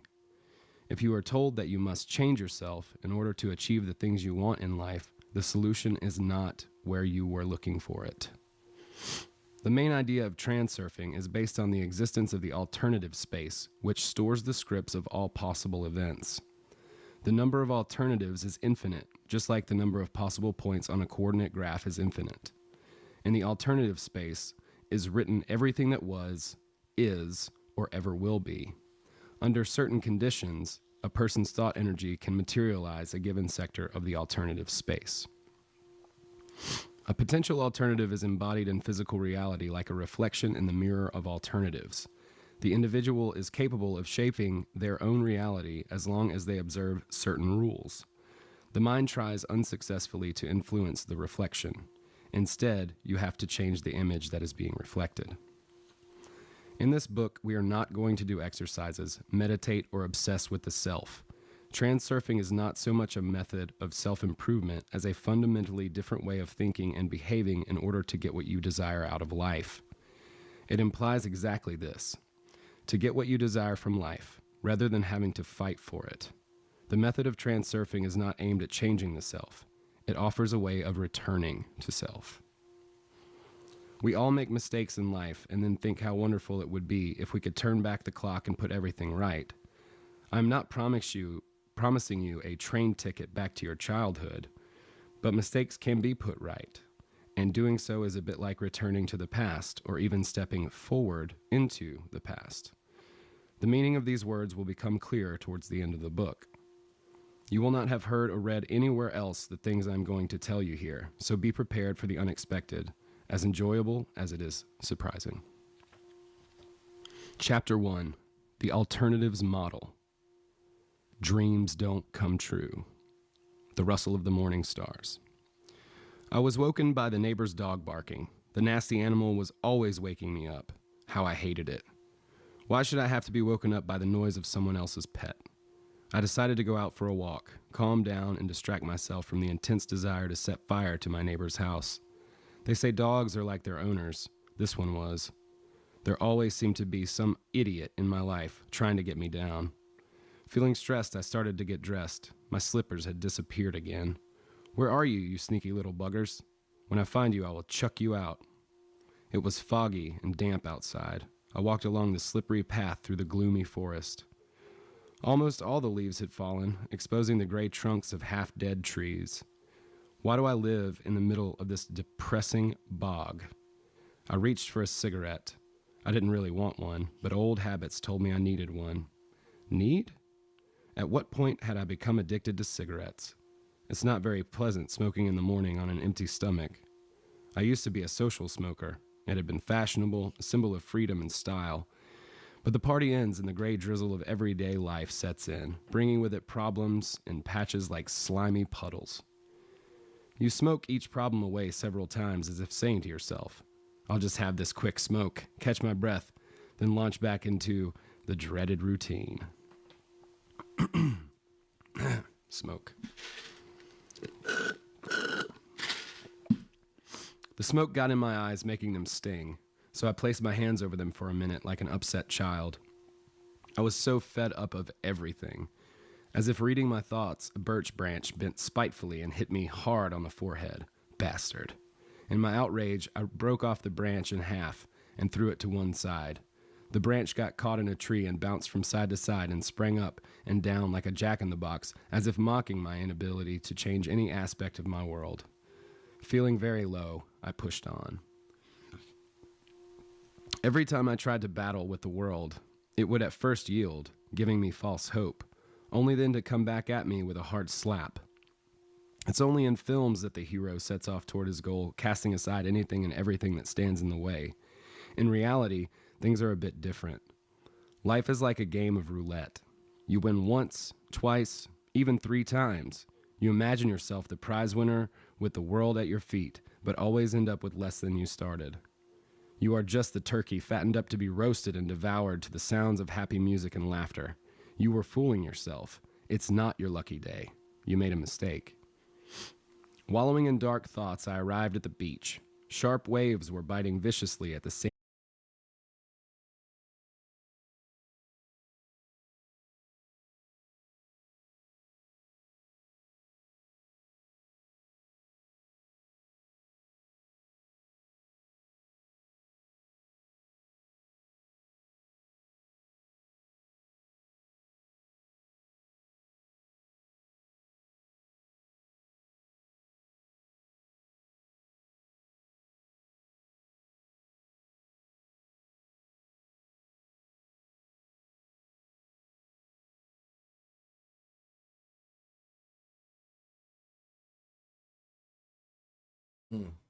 We back, guys. That was wild. I don't know what's going on. I started dropping the transsurfing, and the internet started doing some weird stuff, man. I love it though. That means we on the right track, and we need to get deeper into this. So let's go ahead and jump right back into this one. At some point, I had started killing time, as if sitting out at a prison sentence. I was always waiting for things to change, for a new stage in my life to begin, where I would be different and able to enjoy life. But that stage was always somewhere in the future. In the meantime, it was the same old drudgery. I kept waiting, but the better future remained as elusive as ever.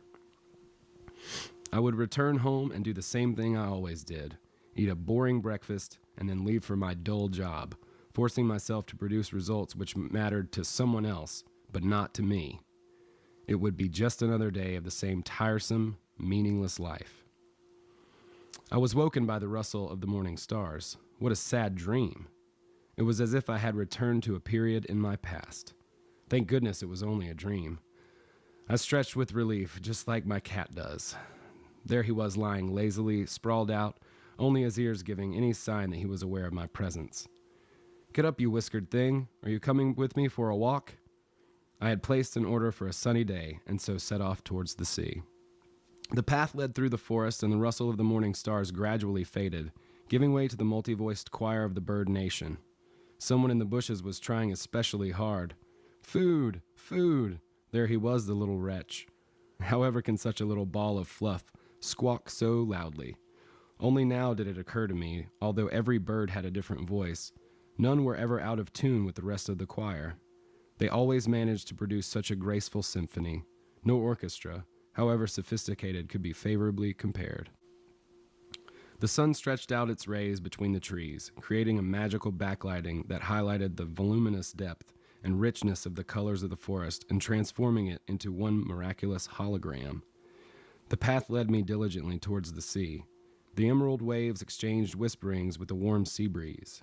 The shore seemed endless and empty, but I felt comfortable and at peace, as if the overpopulated world had created a secluded corner just for me. Some people believe the world is an illusion created by the mind, but I could not imagine having such a high opinion of myself that I could think that all this beauty was the product of my own consciousness. Still feeling the effect of my oppressive dream, I began to reminisce about my former life, which had actually been as dull and gloomy as my dream.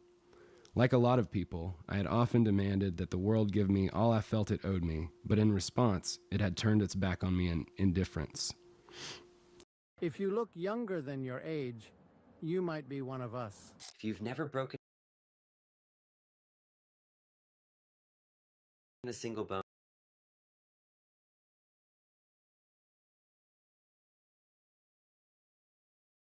All right, get past that, guys. But that's powerful right there.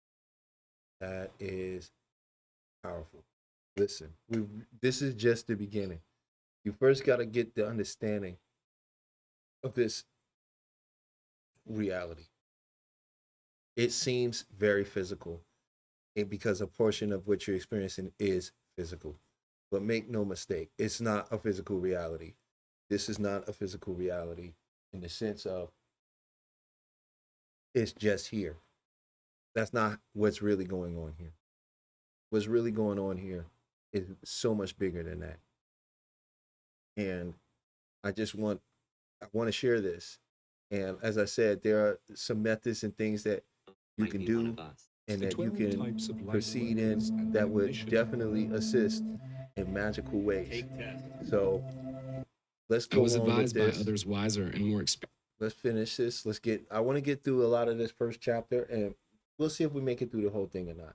Either way, I'll be back tomorrow to get further into this. And on this channel, on my other channel, I actually offer a lot of these practices and methods. So please join me over at Talib Kearns. There's only now. That channel's available. There's videos up now. There's practices up now. There's a live up now.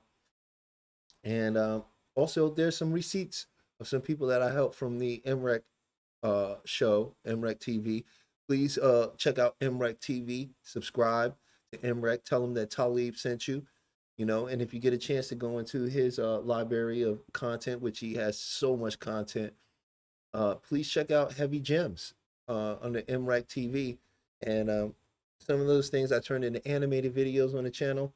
So please go check those out. And those are some of the people that I've helped in real time right there on the spot. And there were magical transformations that occurred. Some of them came one day and they came back a week or two later talking about what happened for them. And those videos have been compilated into something cohesive so you can enjoy and also hear some of the information. So let's get back to this, shall we?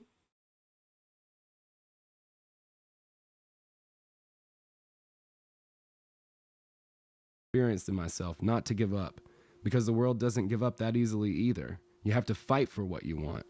So I tried battling with the world, but I didn't get anywhere and ended up exhausted. My advisors had a ready answer for this too. You are the problem. Change yourself before you start demanding things of life. So I battled with myself, but this turned out to be even harder than battling with the world. Then one day I dreamed that I was in a nature reserve. In the dream, I was surrounded by indescribable beauty. I was walking through the reserve and admiring the full wonder of it all when I came across an angry old man with a gray beard, who, as far as I could make out, was the guardian of the reserve. He watched me in silence. I walked up to him, but as soon as I opened my mouth to speak, he cut across me. In a cold tone, he said that he didn't want to hear a word. He was tired of noisy and capricious visitors who were constantly displeased, always making demands, and left mountains of rubbish after themselves. I nodded in sympathy and walked on. I was amazed by the unique beauty of the reserve and wondered why I hadn't visited it before. Enchanted, I continued to wander around, taking in the magnificence on all sides. No words can fully describe the perfection of the landscape. My mind went blank in stunned admiration. Soon the guardian appeared before me again. The austere look on his face had softened, and he beckoned for me to follow. We climbed to the top of a green hill, and from there the spectacular view of a picturesque valley opened before us. I could make out some kind of village with toy houses decorated with plants and flowers, like an illustration in a book of fairy tales. Had the scene before me appeared more real, I could have stood regarding it with delight for some time. As it was, I started to suspect that such fabulous beauty was the stuff of dreams and not real life. I turned to the guardian with a questioning look, but he just sneered into his beard, as if to say, "We're only just getting started." As we descended into the valley below, it began to dawn on me that I could not remember how I had arrived at the reserve. I was hoping the old man could give me an explanation. Then I must have made some clumsy remark about how it must feel pretty damn good to be one of the lucky ones who could afford to live in such a beautiful place, to which, openly displaying his irritation, the guardian replied, "Who is stopping you from joining them?" What would your life be like if you were a rapid transformational therapist? Life now, Yeah, we're gonna fast forward this. you Boom. work your own. I started to go on about how not everyone was born rich, and we don't choose our fate. The guardian ignored my words and said, "That's the point. Everyone is free to choose any destiny they wish. The only freedom we truly have is the freedom of choice. You can choose anything you want." His statement did not at all fit with my philosophy of life, and I made to argue with him, but the guardian would not listen. "Fool," he said, "you have the right to choose, but you don't exercise it. You do not even understand what to choose really means." This is ridiculous, I thought. What does he mean by "I can choose whatever I want"? Anyone would think that you could just conjure up anything you wanted. At that moment, I suddenly realized that I was dreaming. The situation threw me, and I did not know how to behave.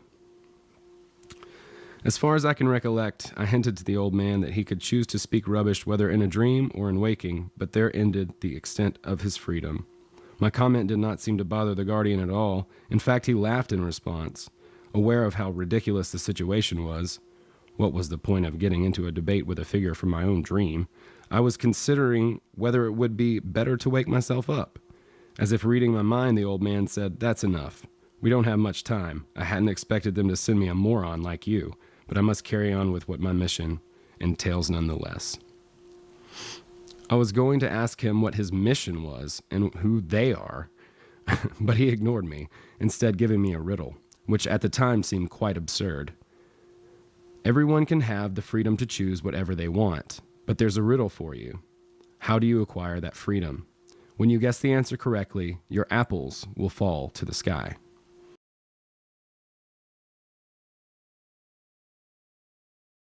How do you acquire that freedom? When you answer that, your apple. Hmm. There's a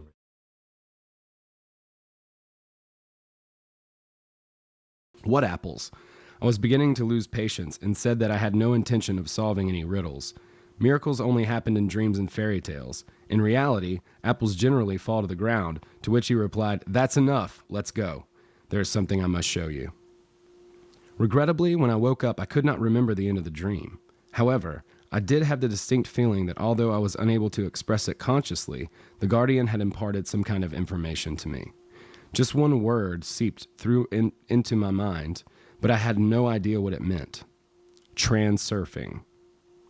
The thought I found going around my mind was that I did not have to totally furnish my world myself, that everything that was to be mine had been created long ago without my participation, but for my own well-being. There was absolutely no point in battling with the world for a place under the sun, and no one was stopping me from simply choosing the life that I wanted to have. At first,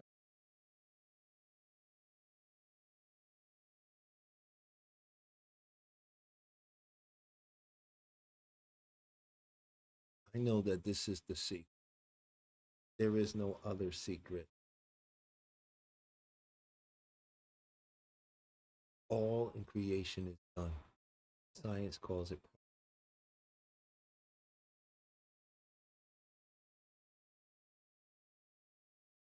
It's all done. And when you begin to accept that, not by trying to prove it to someone else, but in your own quiet,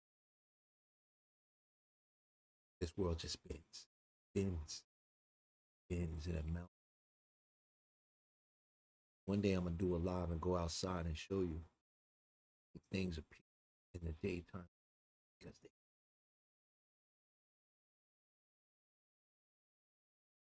I have plenty of my videos captured on head, calling them TikTok.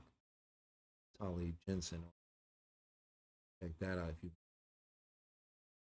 want to bring some of that over here too, because this is my personal channel, and at this personal channel, I'm just gonna share myself and nothing direct, just whatever's on my heart, my mind, and whatever the universe is calling me to speak on and share. So let's get back into this transurfing. This is chapter 1 of transurfing. And I do like to turn the camera off when it's going because I don't want the distraction of me, but I will cut it on when I need to talk or convey some information to make it more personal, because I am here to build a community. All right, let's keep it going. First, the idea seemed absurd. I would probably have forgotten all about it if I had not, to my amazement soon afterwards, started having very clear recollections of what the Guardian meant by the word choose, and how to actually make a choice. The answer to the Guardian's riddle came to me of its own accord, as knowledge does sometimes seem to come from nowhere.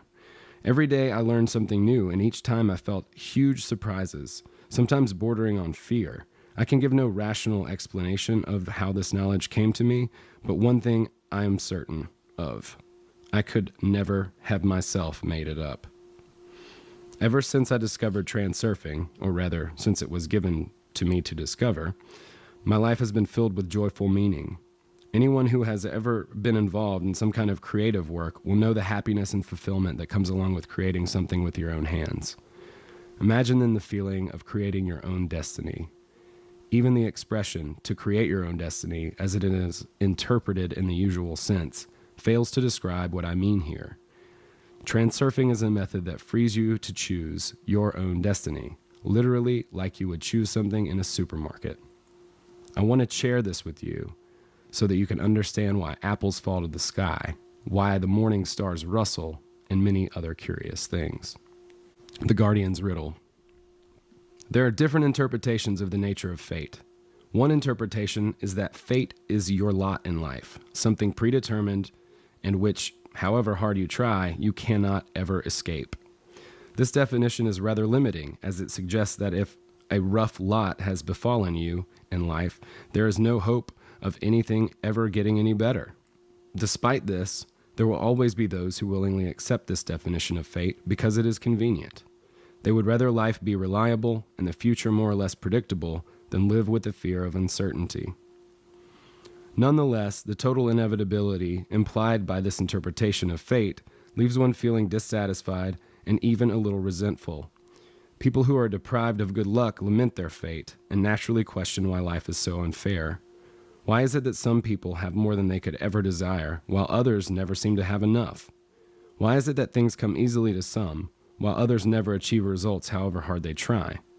Some people are endowed with natural beauty, intellect, and strength, while others seem to have inferior goods label stuck to their forehead for their entire life as if paying for some kind of previously committed sin. Why does such inequality exist? Why does life... I got another sales call and now, and I can't.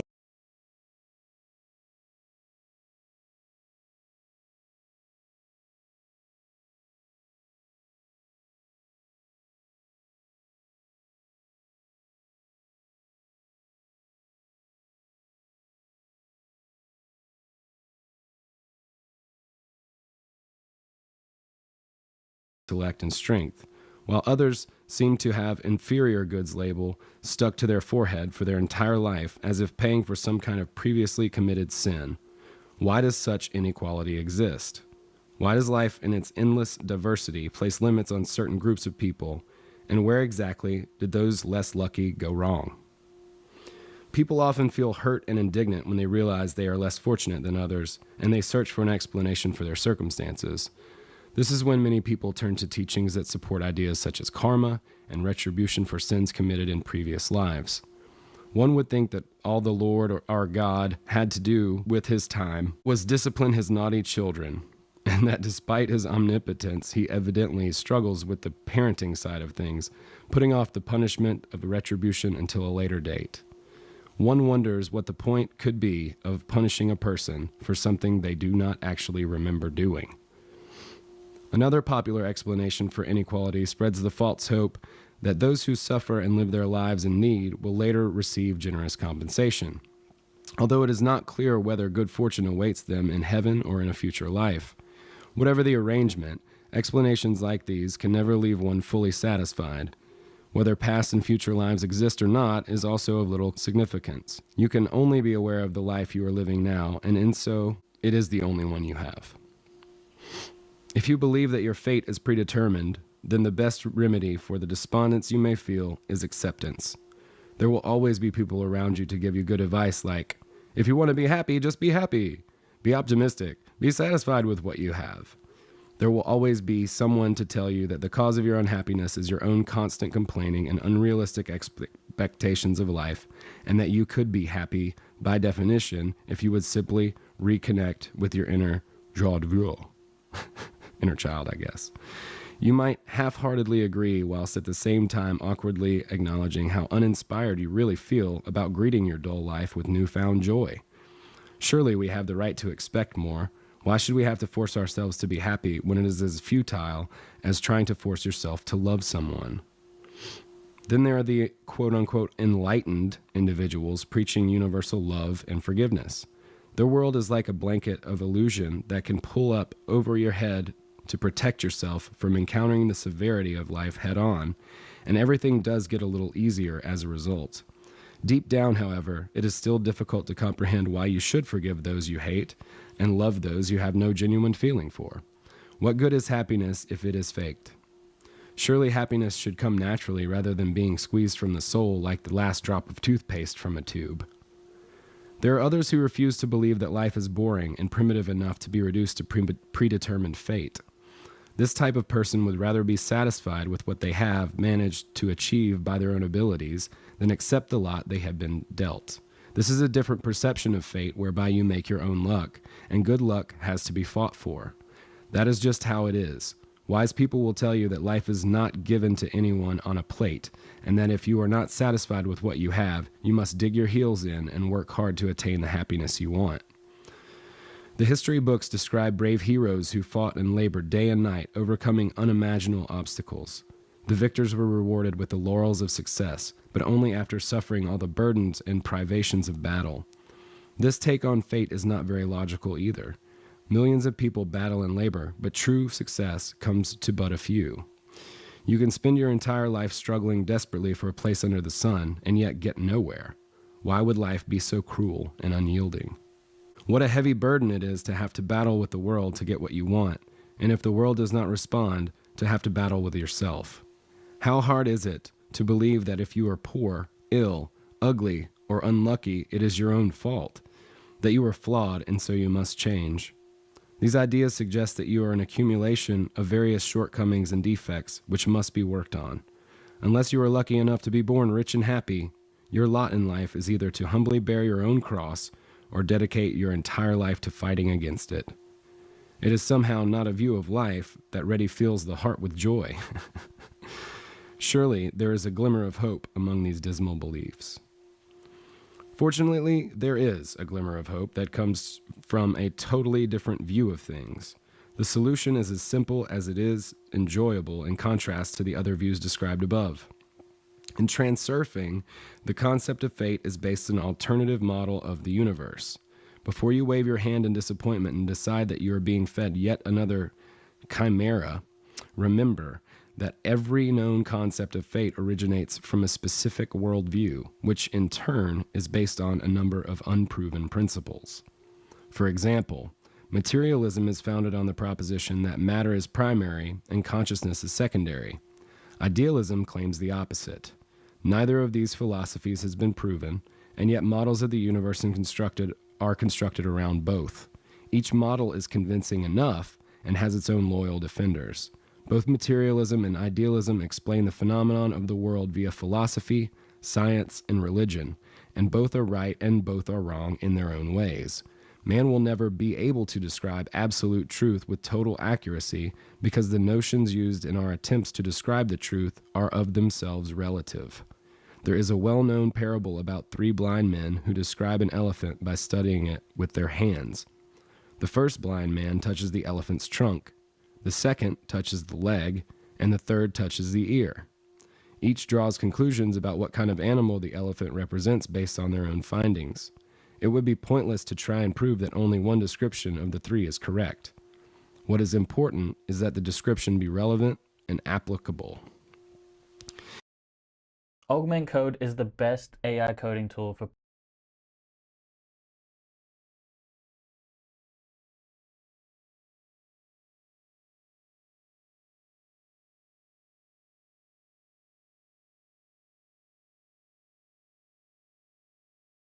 All right, y'all. Just want to make sure you still with me. You're following. Right now, I can't look in my chat. I'm trying to open back up my chat window. I was having a little issue with that. But as soon as I can get that chat window back open, I'll be able to respond to some of the things if y'all saying something about it.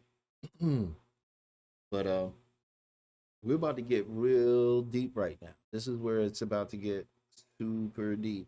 So when I say deep, I just mean this is where we're going to get more into the practical aspect of it and what reality is and how reality works. Now, I find transsurfing so interesting because it is a, comprehensible way to understand how this is all working. There's nothing wrong with you.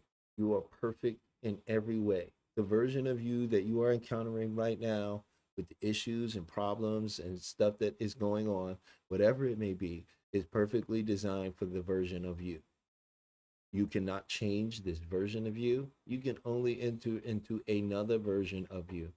You are constantly shifting through versions of you.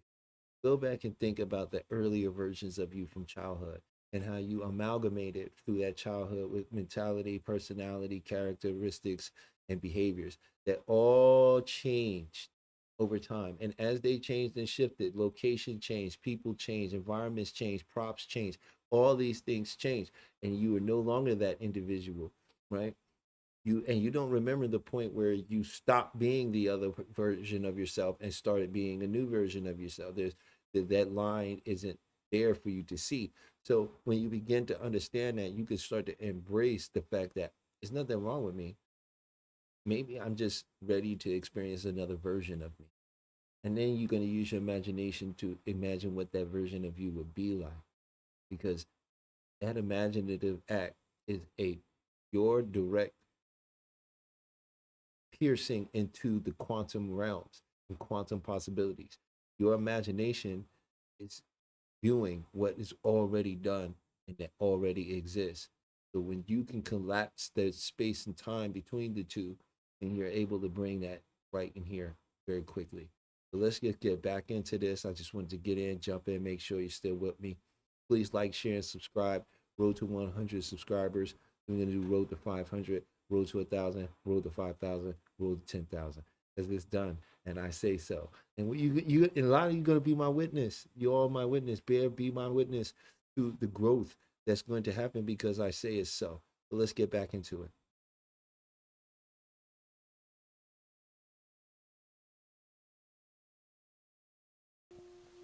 You have no doubt heard the idea expressed that reality is an illusion created by the mind, but no one has explained in detail where the illusion comes from. Does it mean that we are all, in a sense, watching a film? Of course, it is highly unlikely that a concrete, rational substantiation of this idea will ever be upheld. Others hold the opposite opinion that the material world is simply a mechanism which functions according to its own immutable laws and cannot be governed by human consciousness. There is surely an irrefutable grain of truth in this idea. The human mind likes to have its feet on solid ground, free of ambiguity, and so for centuries scholars have been tearing one theory to pieces in favor of another, which is then placed high on a pedestal. After every fight on the intellectual battlefield for truth, just one fact remains undefeated. Every theory represents a separate aspect of the phenomenon of a multifaceted reality. Each theory that stands the test of time has its place, for they all represent one aspect of reality. If you decide that fate is something predestined that you cannot personally change, then this is how it will be. In effect, you are voluntarily giving yourself to the will of others, becoming like a small boat floating at the mercy of the waves. If, however, you decide that you can create your own destiny, then you will consciously take responsibility for everything that happens in your life, battling against the waves in an attempt to sail your little boat. You may have noticed that whatever you choose is always manifested. What you choose is what you get. Whatever worldview you choose to believe in, the truth of that worldview will always be on your side, and others will argue with you because they too are right. Any aspect of reality can be taken as a starting point and subsequently developed into a whole field of knowledge, and it will have logical consistency and successfully reflect one manifestation of reality. An entire field of knowledge can be substantiated by just one fact, which, although not fully understood, has its place. For example, quantum physics is based on a number of unproven truths and postulates which cannot be proven because they serve as the basic starting point for a given field of knowledge. In quantum physics, a microcosm sometimes acts as a particle and sometimes, as I've always striven to understand the nature of the world, studying its individual parts. Bodies of scientific knowledge were created to describe and explain the various phenomenon of nature, and often they contradict each other. The nature of the world is one, but it reveals itself to us in many guises. As soon as one face has been studied and explained, another appears that does not fully correspond to the first. Scientists have attempted to overcome these contradictions by encompassing the diverse manifestations of reality in a single model of the universe, but this is no easy task. There is one irrefutable fact that unites and reconciles all branches of knowledge, and that is the diverse and multifaceted nature of reality. Variability is the world's most fundamental quality. For some reason, the defenders of different fields of knowledge disregard this fact in their attempts to describe individual phenomenon, despite the fact that there is so much that could be learned from it. Variability is a key reference point, just like 0 is the main reference point for a coordinate grid. Any starting point for a particular area of knowledge is secondary in relation to this key reference point of variability, and yet it is bypassed as if it held no information. Nonetheless, it does carry information, and information of quite an extraordinary nature. To solve the Guardian's riddle, we will take the quality of variability as a starting point. In other words, we will take a postulate, the fact that reality manifests itself in an infinite variety of forms. Despite the very general nature of this postulate, it reveals quite fascinating knowledge. We start with the idea that all diverse manifestations of reality originate in a common source. The world manifests itself as movement of matter through time and space, and this movement is subject to certain laws. As you know, points are plotted on a graph in accordance with mathematical formula. You could say that the function which determines how points are plotted on a graph is also a law. So where are the laws of the universe written? Formula-like laws are but an abstract product of the human mind created for the convenience of expressing concepts. It is highly unlikely that the laws of nature are recorded anywhere. Imagine being able to build anything.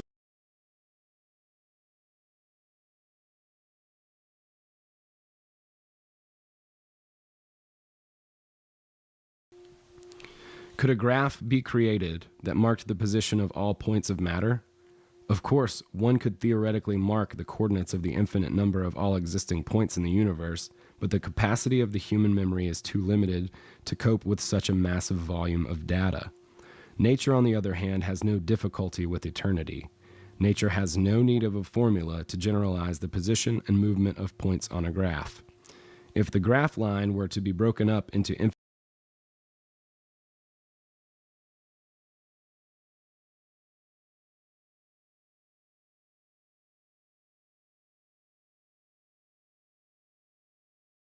I just want to jump in.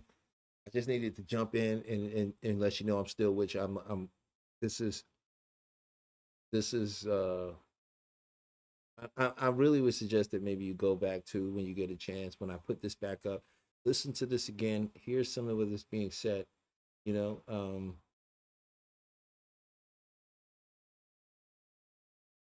because when you really begin to analyze this and start to understand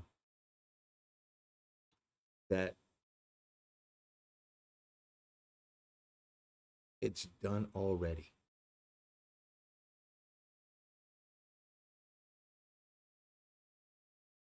That most of your reality is a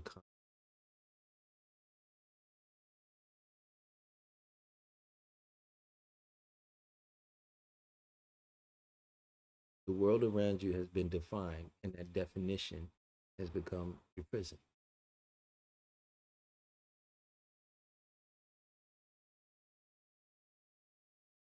Right? I don't want to spend a lot of time on things like secret societies and conspiracies. I will dive into that at times, but the reality is, I really want to spend more time with you with information that's going to make a change in your life. That's not going to make a change in your life. That's going to reinforce what's going on in your life. So the important thing here is that we discover things that are changing or allow us to see that the change is possible, and that it is not a physical efforting thing, that it is an allowance, that it is a flow. So let's get back into this.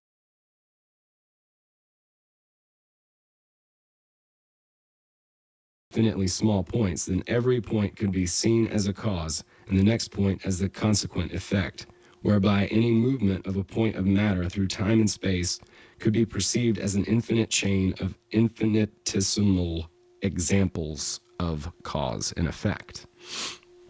In science, we describe the movement of matter in terms of laws, but in nature, this movement exists in its natural form as the infinite flow of cause and effect. Generally speaking, information concerning all possible points along the path of moving matter is stored in an information field, which we refer to here as the alternative space. The field contains information about everything that ever has been, is, and ever will be. The alternative space is a material information structure. It is an infinite field containing information on all possible scenarios of any event that could ever possibly take place. One could say that the alternative space contains absolutely everything. We can hardly guess the form this information takes, and yet our purpose here does not require us to know this.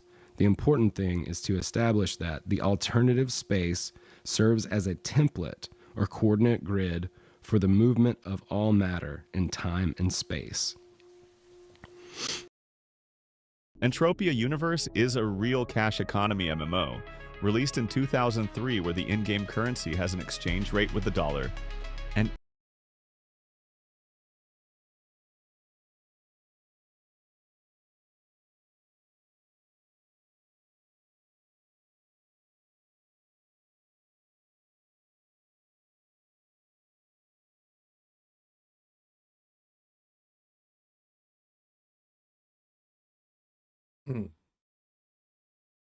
So this is the science. This is important to understand, right? That this relevant, the space in between space, even, right? This is what science is calling the dark matter. They understand that there's an energy force of everything that is in existence, but they don't see it. They can't quantify it, right? But the actual outside of the consciousness of man, this quantification it's not necessary. It doesn't really truly exist. Think about this. There are no numbers. You can't find numbers in the universe. Numbers don't exist. Numbers are subjective. Numbers are a construct of humans making sense of something, right? And then defining it, in which giving it a boundary so that they can perceive it. Means you can alter your own perception by redefining your own boundary. And that's redefining the words, or not redefining the words, but using words now with definition that creates the boundaries and the outline you wish to experience. So let's jump right back into this. I'm gonna rewind a little bit so you can get that again.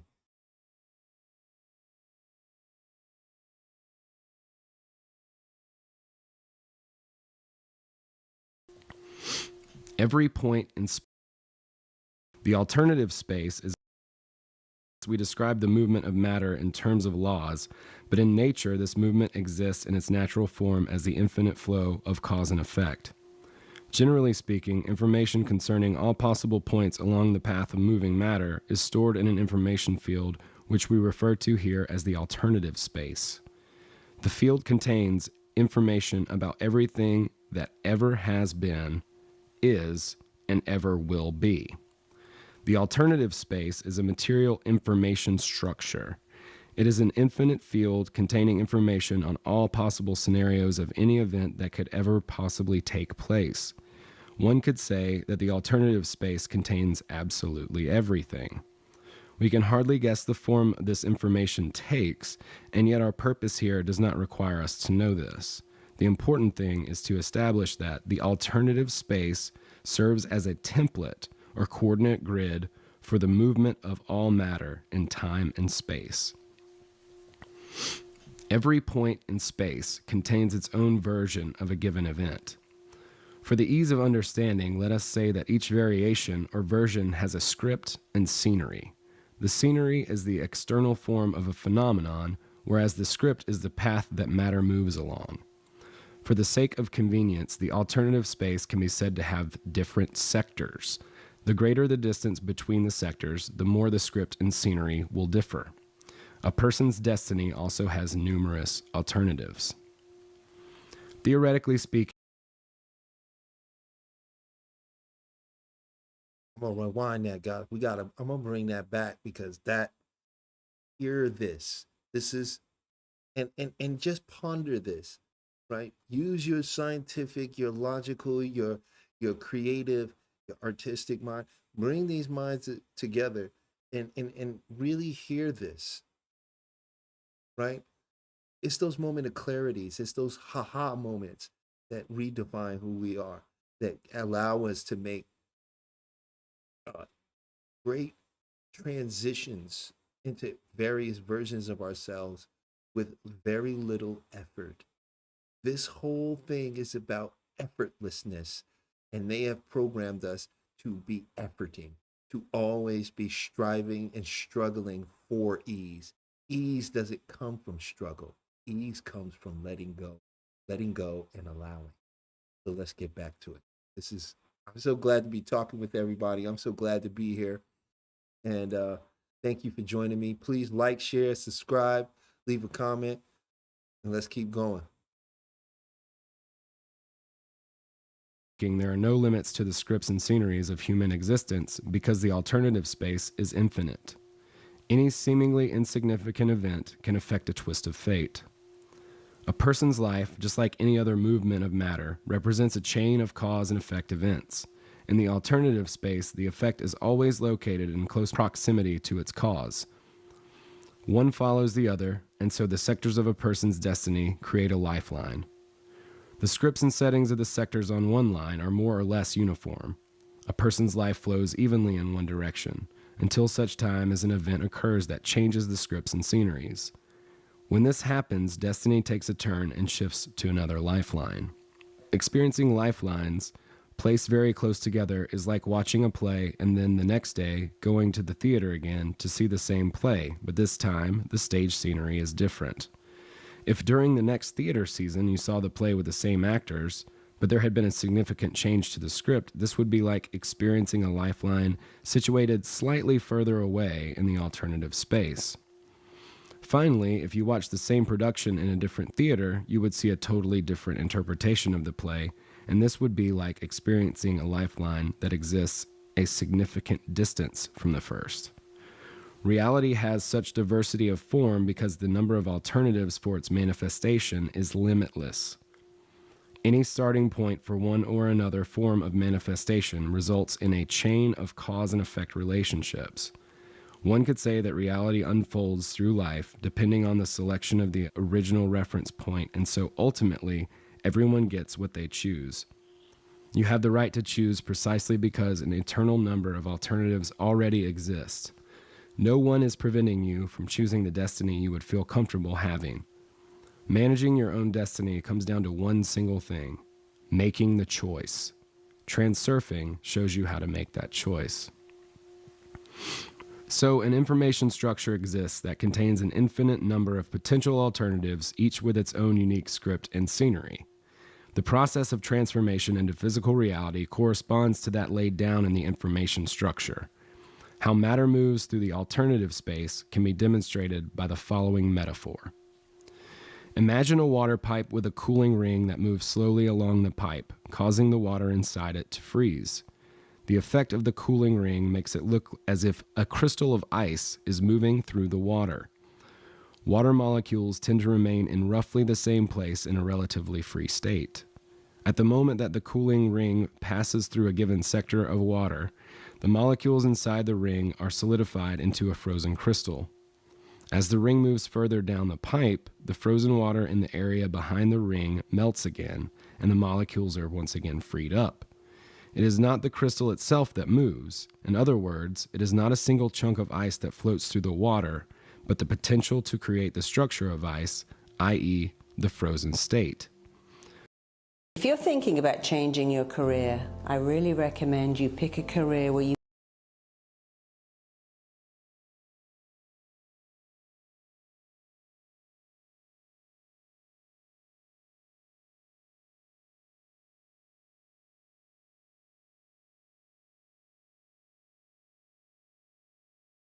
Position to the crystal structure is like a manifestation in physical. In other words, it is not a single chunk of ice that floats through the water, but the potential to create the structure of ice, i.e., the frozen state. The water in the pipe serves as an analogy for the alternative space, and the crystal of ice as an analogy for the material manifestation of a particular alternative. The water molecules are like people, and their position to the crystal structure is like a manifestation in physical reality of one possible fate. There is no single answer to the question of what the cooling ring symbolizes. In other words, how and why the information structure transforms into physical matter, no one can say. In a microcosm, matter can behave as a bundle of energy. We know that in a vacuum, for example, microparticles undergo a continual process of birth and annihilation, suggesting that matter is present and yet does not represent a physical substance. The one thing that is clear is that the things we can touch have an intangible, energetic foundation to them.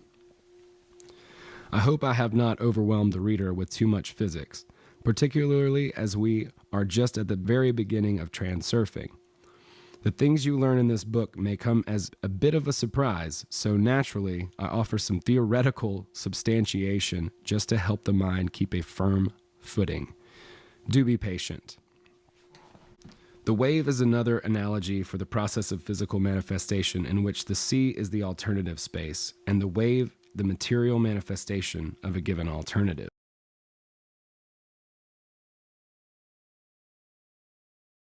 Okay, this is important. The reason I'm starting here and the reason that I want to really get this deep into your mind is because you need to understand that this is not just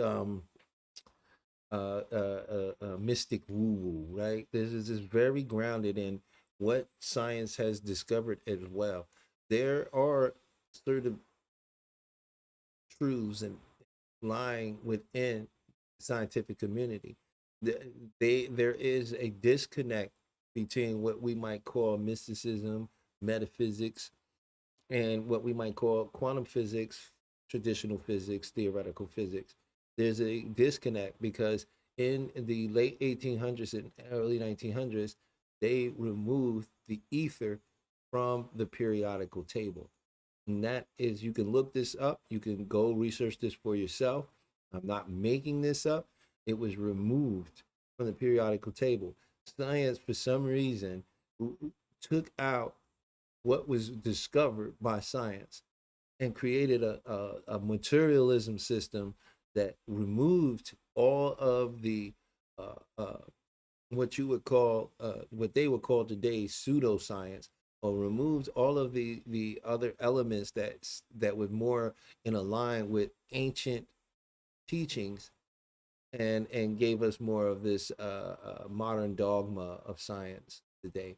So this is why I want to start this series with transurfing, because it begins with science, but then we're going to take that science and expand it beyond the boundaries of what they confined us through with their definition. So let's just get back to it.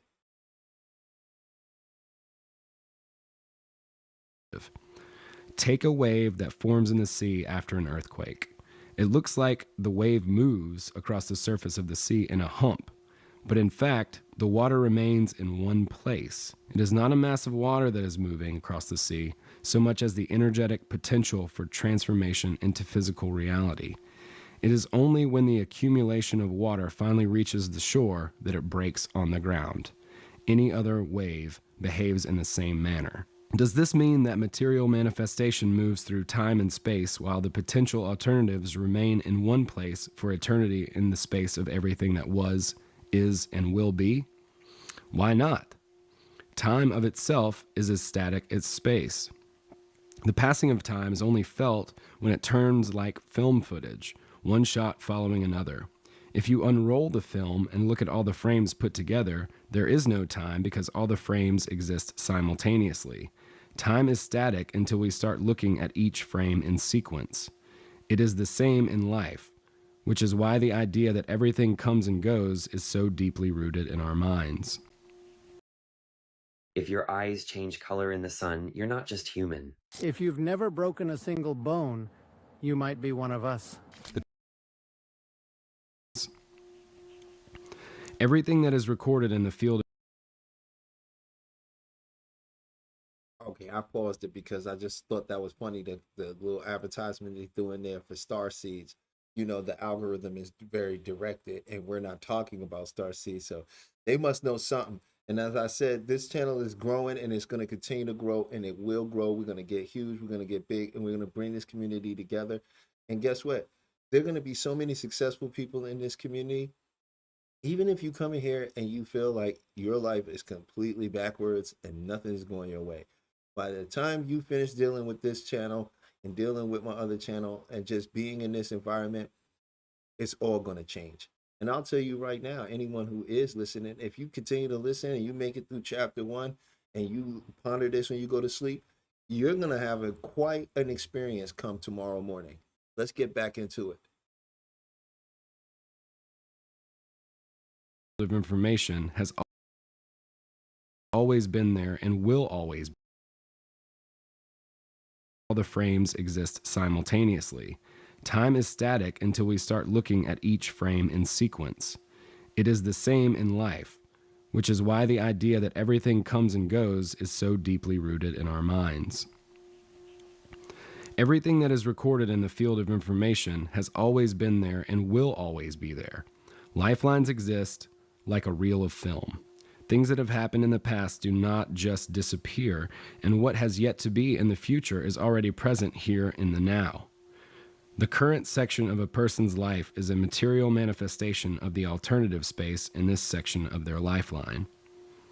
This idea might be slightly perturbing, and you might be asking yourself how it is possible for countless alternatives of your own fate to exist simultaneously in stasis. Who is responsible for this? God or the laws of nature, perhaps? Imagine a point on a coordinate grid. In school, we are taught that any point on the grid can have any x and y coordinate from minus to plus infinity, and yet it does not occur to anyone to ask why a point can have absolutely any coordinate. Imagine if the point that moves along the function line were surprised and asked, how can this be that the path I have traveled so far has always existed and always will, and how can it be that the path I'm about to travel has already been outlined in advance?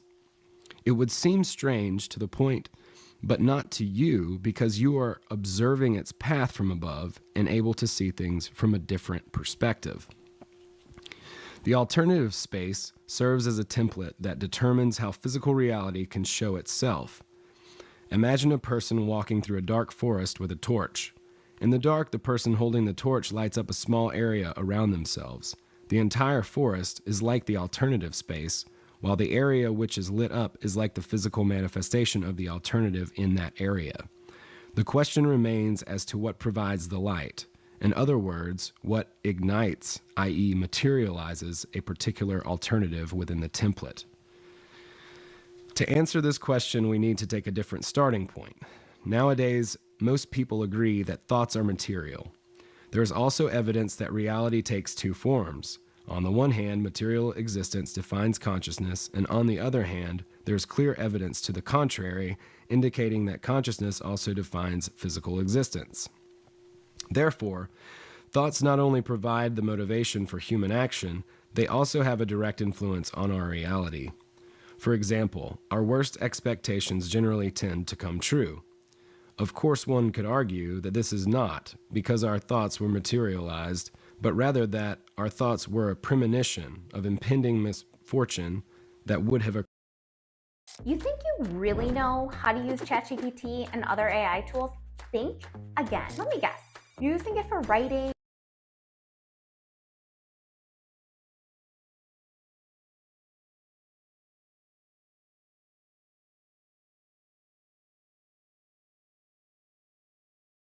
That would have occurred anyway.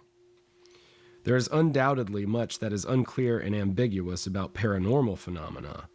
However, that does not mean that one should ignore or negate the relationship between thought and the process of material realization. Much evidence exists to indicate the direct impact of thought on reality. One way or another, individual consciousness shapes a person's destiny. This book focuses specifically on how this is possible. Thought energy transforms possible alternatives into physical reality. This statement is correct because reality can be manifested in any form defined by consciousness.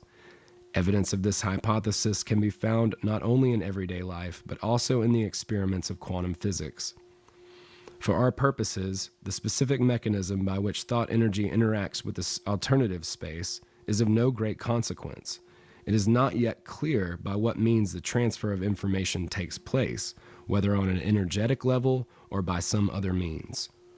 For convenience sake, we will simply work with the idea that thought energy lights up a certain sector of the alternative space, as a result of which one alternative is transformed into physical reality. Waves of thought energy find the sector in the alternative space that corresponds in quality. The alternative of that sector is then made manifest on the physical level, marking the process of how consciousness creates reality. You should bear in mind that this is only one way of manifesting reality. Generally speaking, it is not possible to create the reality you desire simply by sitting in one place and contemplating it. Although people do exist who are capable of materializing objects literally out of air, they are very few in number and as a rule do not advertise their abilities. Nonetheless, thoughts have as much impact on a person's destiny as concrete actions do. People are used to the idea that there is a visible and clearly comprehensible connection between their actions and the consequences of them. By contrast, the impact of one's thoughts manifests imperceptibly and so appears inexplicable and unpredictable. It might seem difficult to determine a causal relationship between one's thoughts and subsequent events, but soon you will see that the connection is quite direct. A person gets what they choose. Some may conclude that I seem to be saying that the seas, mountains, planets, and the galaxy are all just a product of their personal thought energy. This is because people have a tendency to consider themselves the center of the universe, whereas in an actual fact, they are just a tiny dot in infinite space. The world is inhabited by millions of living organisms, and every single one of them contributes to the creation of reality. Every living being has its own characteristic thought energy.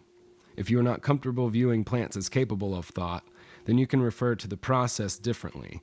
It does not change the nature of the phenomenon. Nobody can say with certainty that inert objects do not have a quality similar to the thought energy emanated by living beings, to say nothing of the one spirit permeating all things, which we call God. Every being has consciousness and forms the layer which makes its own world. One could say that everything in this world carries a particle of God, and this is how he governs the whole world. We all live in the same world, and yet every individual moves along their own lifeline. The qualities of the material world are the same for everybody.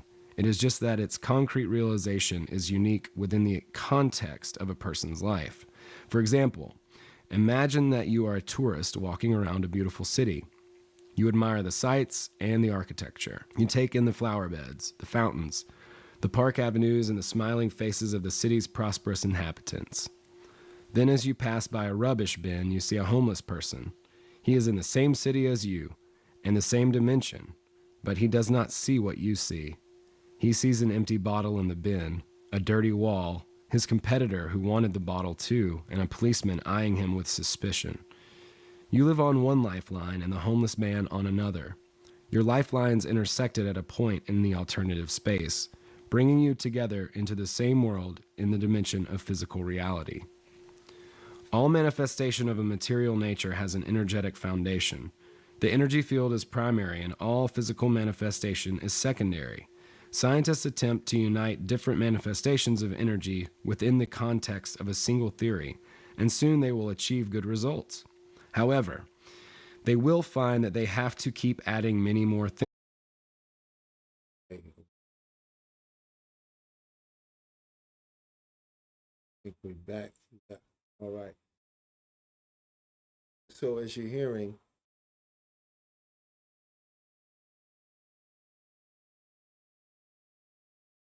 we good here, we good.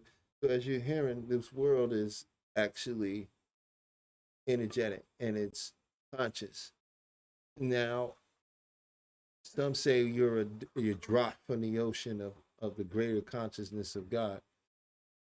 I see it differently. You are not a drop from the ocean. You are the ocean experiencing itself as a drop. Because all of the very things that are there are still here. So we're gonna get back into it when I check on my little puppy who's being a little gremlin because it's late. But let's get back to it. For our purposes, it is enough to accept the fact that the energy of human thought is material. Thought energy does not just spin round inside a person's head. It flows out into the space beyond the head and interacts with the wider energy field around us. Few would dispute this fact now.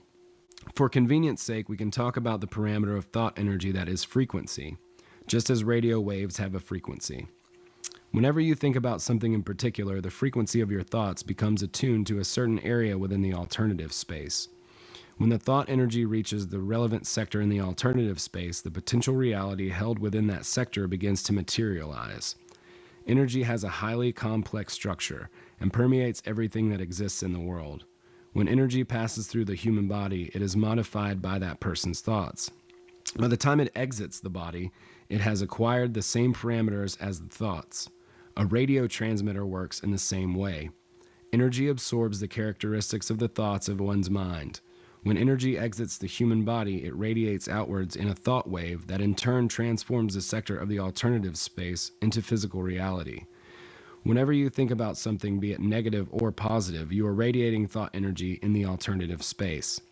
Modified energy accumulates in a specific sector of the field, and this has the effect of introducing corresponding changes into your life. The circumstances of a person's life are not only created by their actions, but also by the nature of their thoughts. If a person has a hostile attitude toward the world, they will find the world responds to them with the same. If a person constantly expresses dissatisfaction, they will find more and more reasons to be dissatisfied. If a person's attitude to life is predominantly negative, the world will show them the worst side of its nature. Conversely, having a positive attitude is the most natural way to change your life for the better. People get what they choose. Like it or not, that is how life works. Whilst your thoughts are pretty much homogeneous, you will stay on the same lifeline. As soon as your relationship to reality changes in any way, the parameters of thought energy take on new characteristics and the material manifestation of the layer of your world shifts to another line. On this new line, events unfold according to a different script in accordance with the parameters of thought. If for some reason you dislike the new script, you will struggle to change the situation. People tend to react negatively when they come up against obstacles, expressing their dissatisfaction or falling into despair.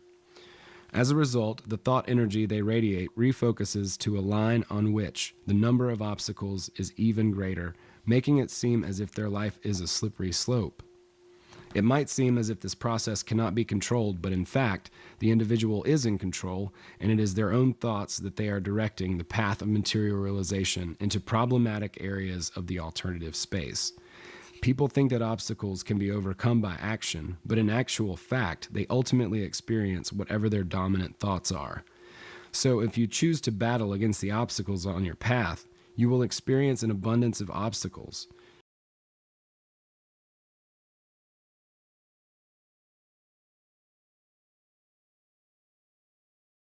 So if you choose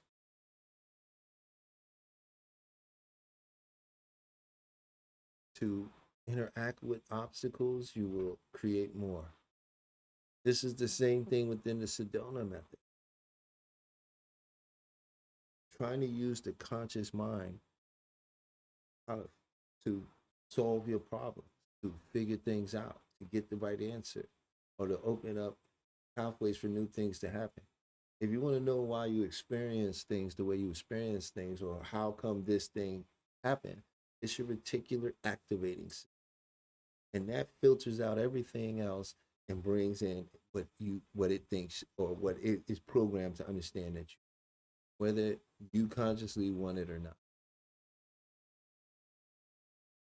So if you're living your life on autopilot, then you're going to find that you're at the whims of whatever line you're on for reality, whatever story or script you're on, right? And how you respond to that is going to be how that script is developed and what direction you're going in. So just keep that in mind as we move on.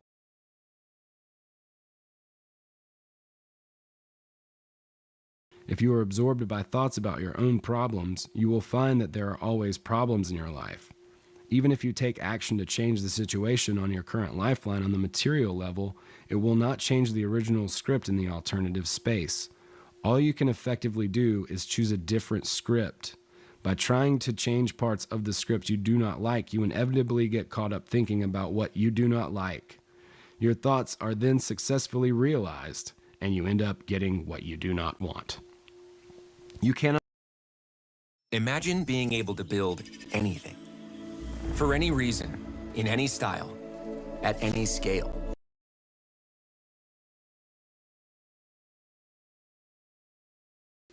You cannot change anything about the current lifeline, just as in an art gallery, you cannot take away or reconstruct exhibitions that are not to your taste, as you are not the owner. However, no one is to stop you from turning around and walking into the next room to look at something you can appreciate more. Of course, the shift to a lifeline in which everyone else gets what they want on demand does not happen simply by wishing for it. Not all thoughts can be realized, and not all desires are fulfilled. The reason for this is not the content of a person's thought so much as it is their quality. A dream or wish does not qualify as a choice. Dreams do not come true. To create the reality you want, you have to observe certain conditions, which you will read about later in this book. The alternative space contains an infinite number of possible lifelines for every individual. No one should feel hard done if they do not like their fate, because everyone has the right to choose. The problem is that we do not know how to choose. The world has such diversity of form, one would think it was created to satisfy any need. Everyone can find whatever their heart desires. Even in the academic world, life manifests the side of it we wish to see. For example, idealism holds that the world is an illusion, and life agrees. Materialism says the opposite, and again, the world has nothing against that. People argue with each other, trying to force others to accept their relationship to the world, and yet the world shows that they are all right. Is that not wonderful? The alternative space is the so-called illusion, and material realization is what is meant by physical reality. We always get what we choose. Those who are familiar with the principles of Islam will understand what is meant by a person's fate is written in the book. This means that fate is preordained and therefore cannot be changed or avoided.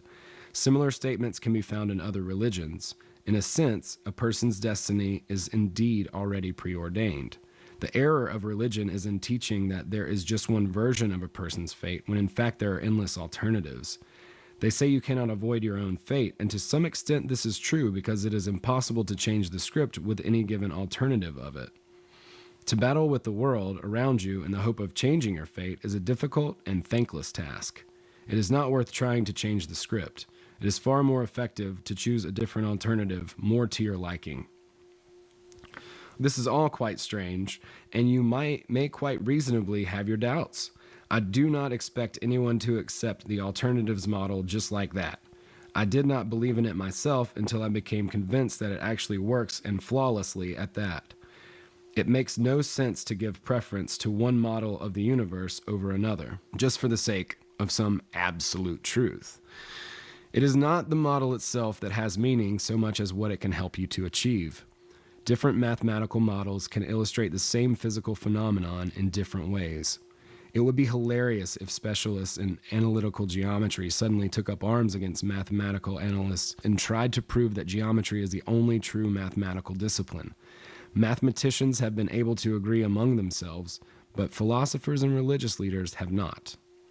It is difficult to say where the alternative space actually is. From the point of view of our three-dimensional reality, one could say that it is everywhere and nowhere. Imagine an endless surface without beginning and without end, inhabited by two-dimensional people. These people would not suspect that the third dimension exists. They would believe that the surface that they live on is the only world that exists and could not imagine that anything else existed beyond it. We know, though, that a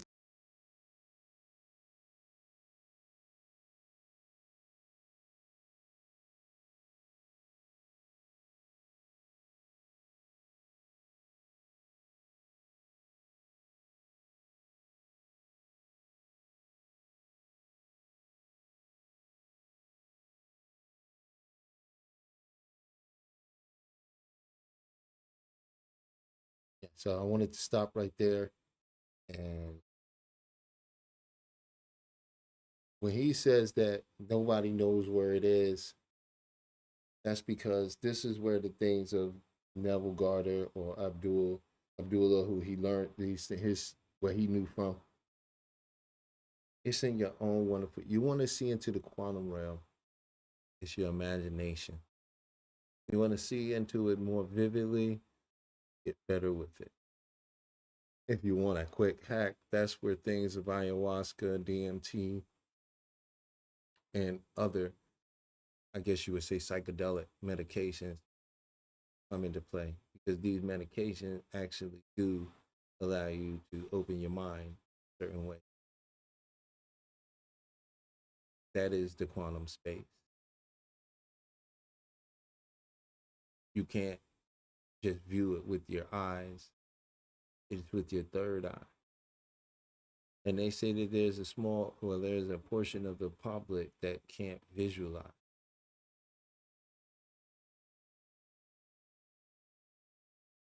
Right? And if you cannot visualize, if you're one of the people that cannot visualize, one is, I say, before you rule yourself out, I would say, come join this channel, come join my other channel, and let me give you some exercises in which you can practice visualization, and then you can be the judge of if you visualize. But I do understand when you watch a lot of television, if you've ever closed your eyes and saw the movie you was watching on TV in your mind somewhere, then you visualize. Right? But that space is something you witness inside. You are a witness.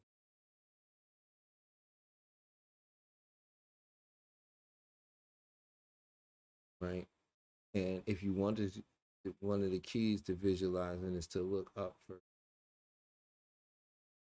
To not look at the screen of your eyelids, but to almost look at the screen in the back of your mind, and there lies the visualization. And when you get good at that, it becomes a portal that opens up.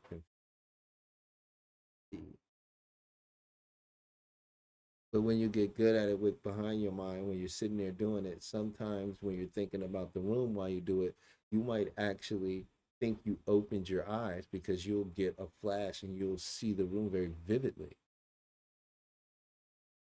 But this was the purpose of television and the bombardment with social media and frequencies and waves and music and all this other stuff. Music is beautiful, but how it has been being used to condition people is what I'm speaking of. These things have dulled your senses. They haven't removed it because it is you. You cannot remove that from you. It is you, right? But it can be redirected and dulled down, right? And used to someone else's exploitation.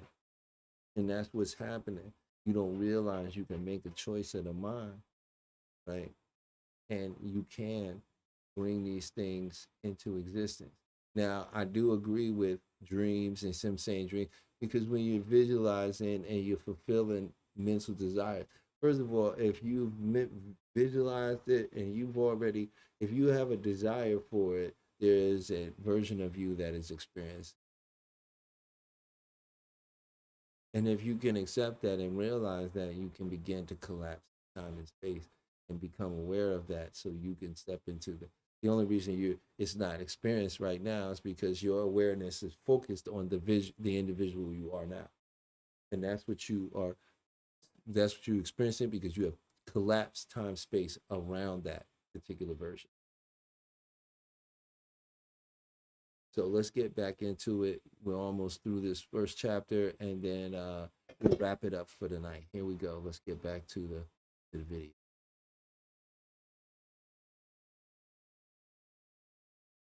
Third dimension should be added to this model, and that an infinite number of similar surfaces could be created.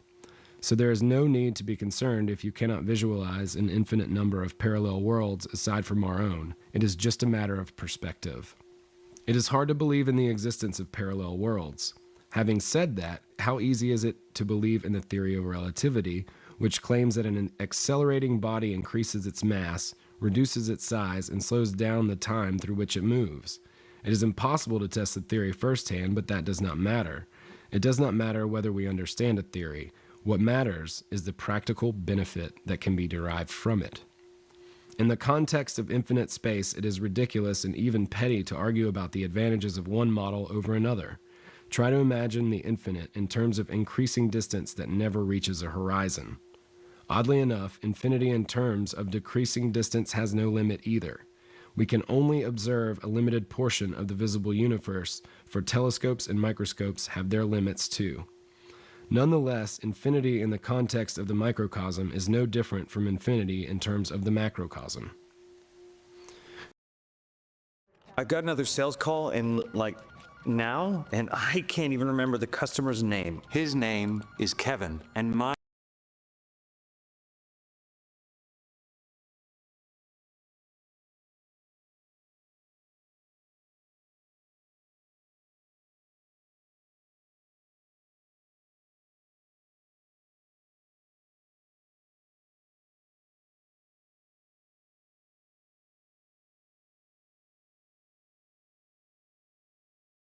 We're having a little bit of technical difficulty with the internet in this moment, so we're just gonna fill in real quick. And yeah, so as I was saying, this is a crucial aspect of understanding. I won't even say crucial. This is one of the more beneficial aspects of understanding.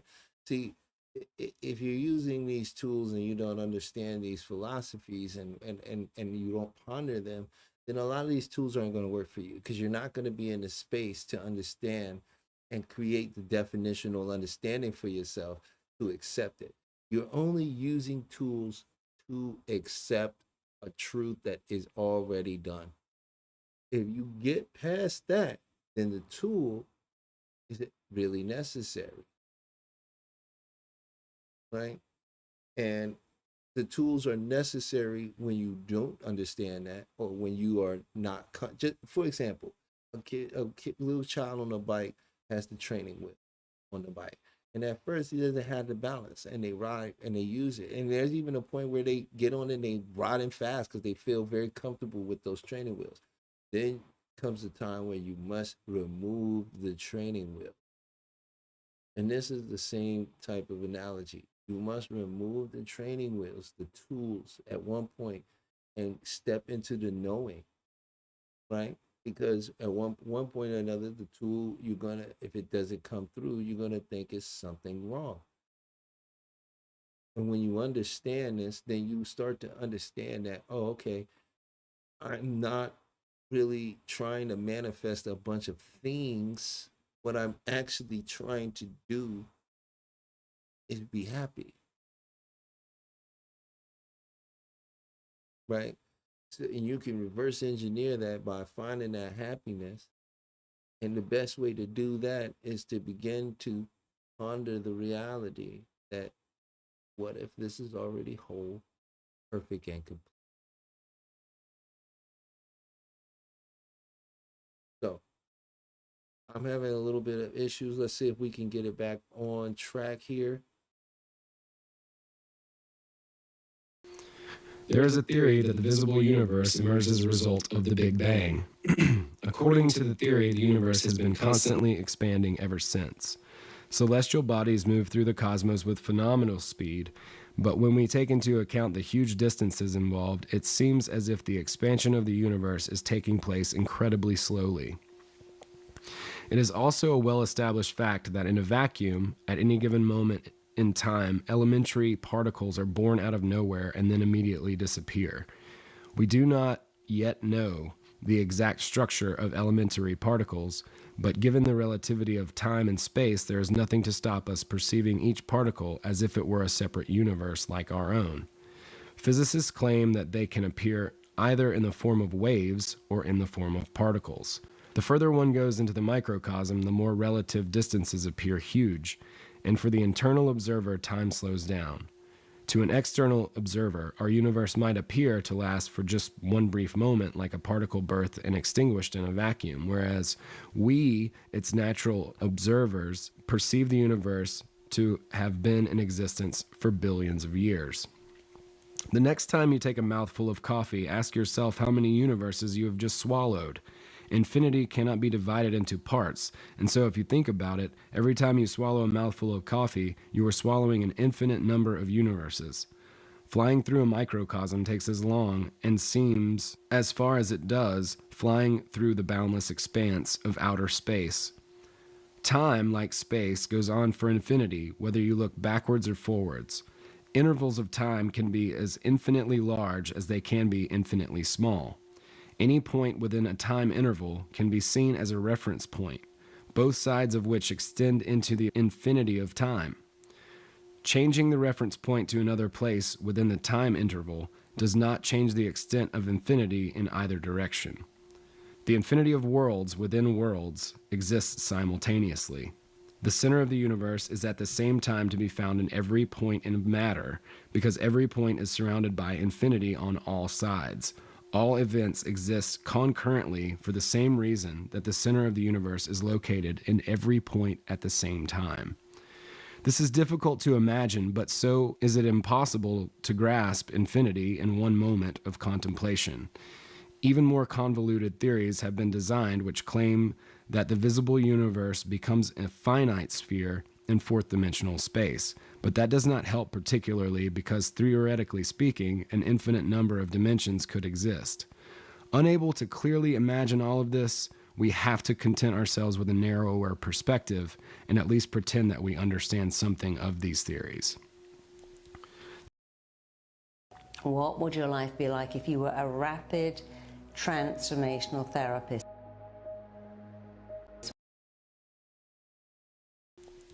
There are many things about contemporary science that are impossible to explain or comprehend. However, this should not prevent us from benefiting from the fruits of scientific thinking. Applying the principles of transurfing can lead to stunning results. The important thing is to decide from the very beginning not to torture yourself with the questions of why and how exactly it all works, which would be as productive as a child asking a physicist why different bodies attract. The scientist would reply, because of the law of gravity. Then the child then follows the next question. How does the law of gravity work? Why do bodies attract?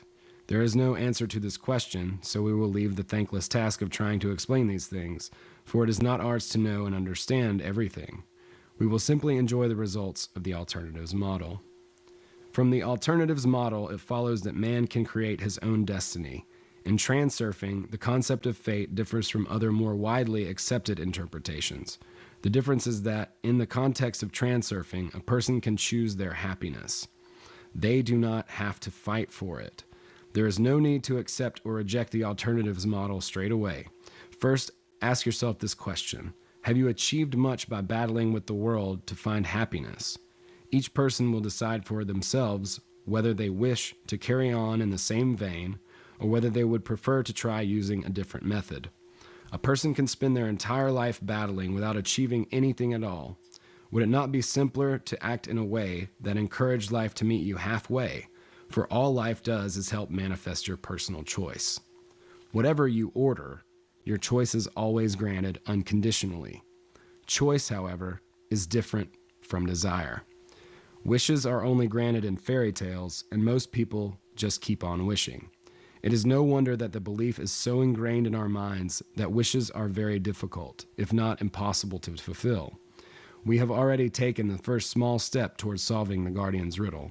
Soon you will find out why wishes are not granted and dreams do not come true.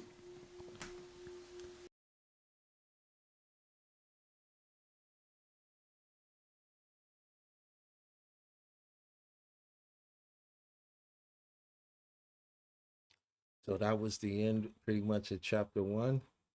I hope you enjoyed it. Let me know in the comments what you think, how you feel. This will be up after it's gone live. I'm about to end this live and it'll be up, and you'll have a chance to go back and listen to a lot of this and hear my review on Superman. I will cut up that part of the review on Superman.